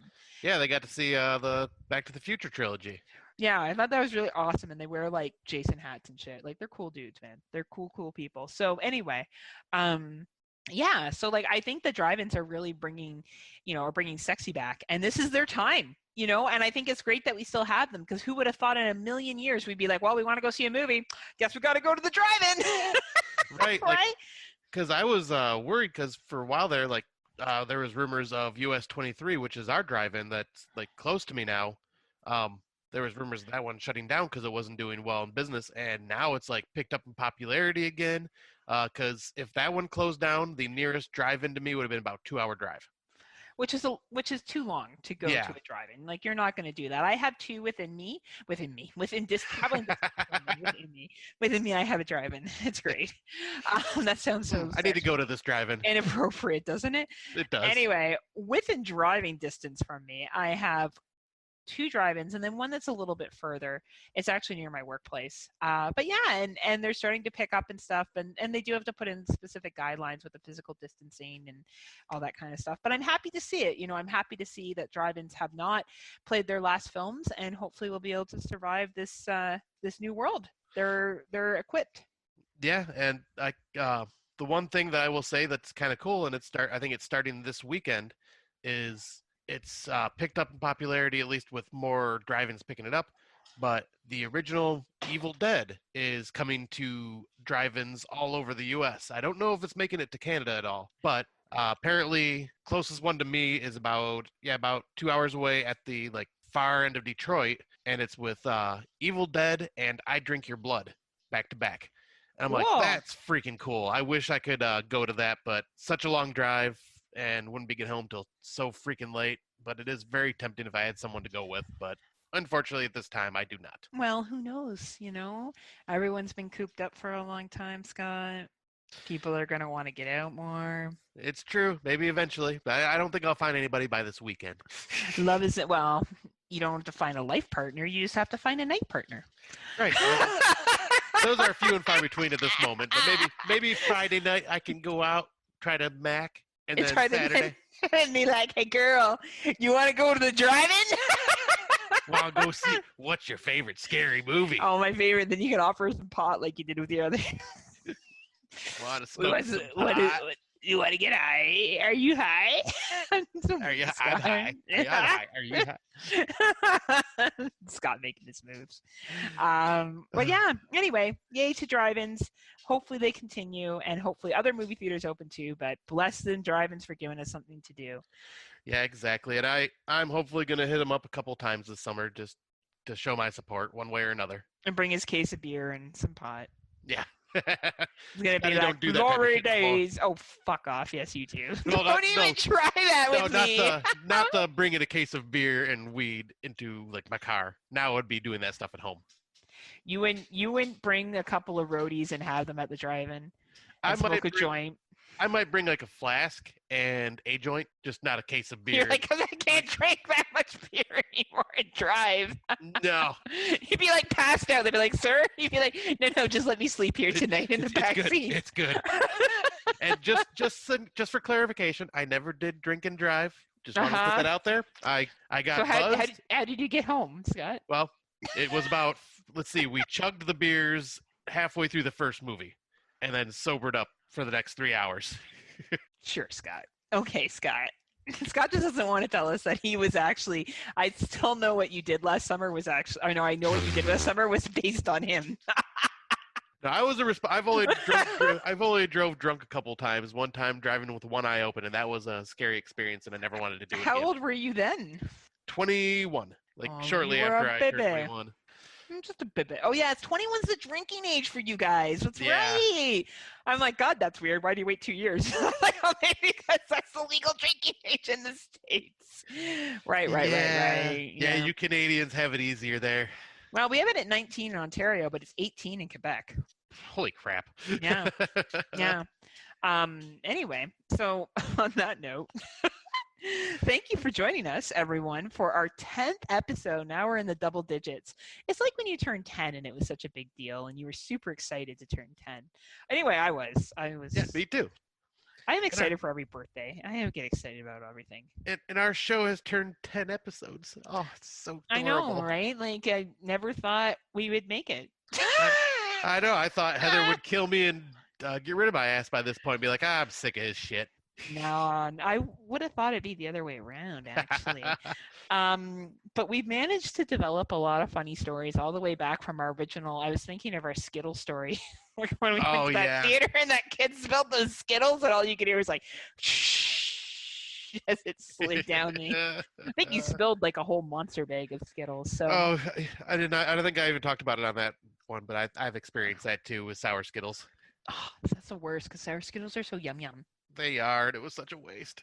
So yum yum in the tum tum. Anyway, I realized last show we haven't done our plugs because we haven't done much.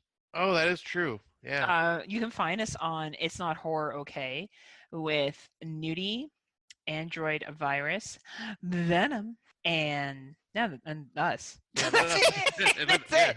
And you can find that on Horrorphilia underneath the NFW feed, I believe is where it's underneath, actually. I don't think it has its own separate show. I think it's under NFW. And also we are going to be on Horror for Dummies. We will be recording that this weekend and that will be released at some point. And we haven't done anything else. No, we've been pretty lax on our guest spots lately, just giving ourselves a break because we did a bunch for a while there. Yeah, we'll say that. Not that no one wants us. We're just giving ourselves a break. Yeah. Yeah. It's not that no one has invited us. It's that we're tired. Yeah, we're just needing a break, folks. That's why. Yeah. You know, it's not them. You know, it's not us. It's not us. It's them. Yeah, like we got dumped and we're trying to freaking, make it okay. Apparently we were just too nice. Yeah, that's the problem. Well, you're too nice. That's the problem. It got really dark here, and I just realized. Yeah, it did. Wow. I look like I'm in one of those. So Scott and I are recording, and I'm sitting in my dining room area, and it totally looks like a haunted, like webcam movie. I was gonna say we're like an unfriended right now. Yeah, it's like Scott and I are the two people left alive. That would never happen. Scott and I would have been killed off long ago. We would not be the heroes. We can guarantee that much. I don't know. Maybe screwed. We would be in like a horror comedy, maybe like one of those parody movies. Maybe like. I could totally see that. Like you and I. But you wouldn't like it because it'd be funny, and you don't like funny things. So. Well, when you're in it, you don't know what's funny because it's just your life. So it's like why I laugh at your life and you don't realize why I think it's so funny. Exactly. All right, folks, on that note, thank you for all your kind words and your positive feedback. We truly do appreciate it. We're continuing to grow and develop and all those kind of good jazz. And you will see what we have for you next time in our next episode. Until then, unpleasant dreams. See ya.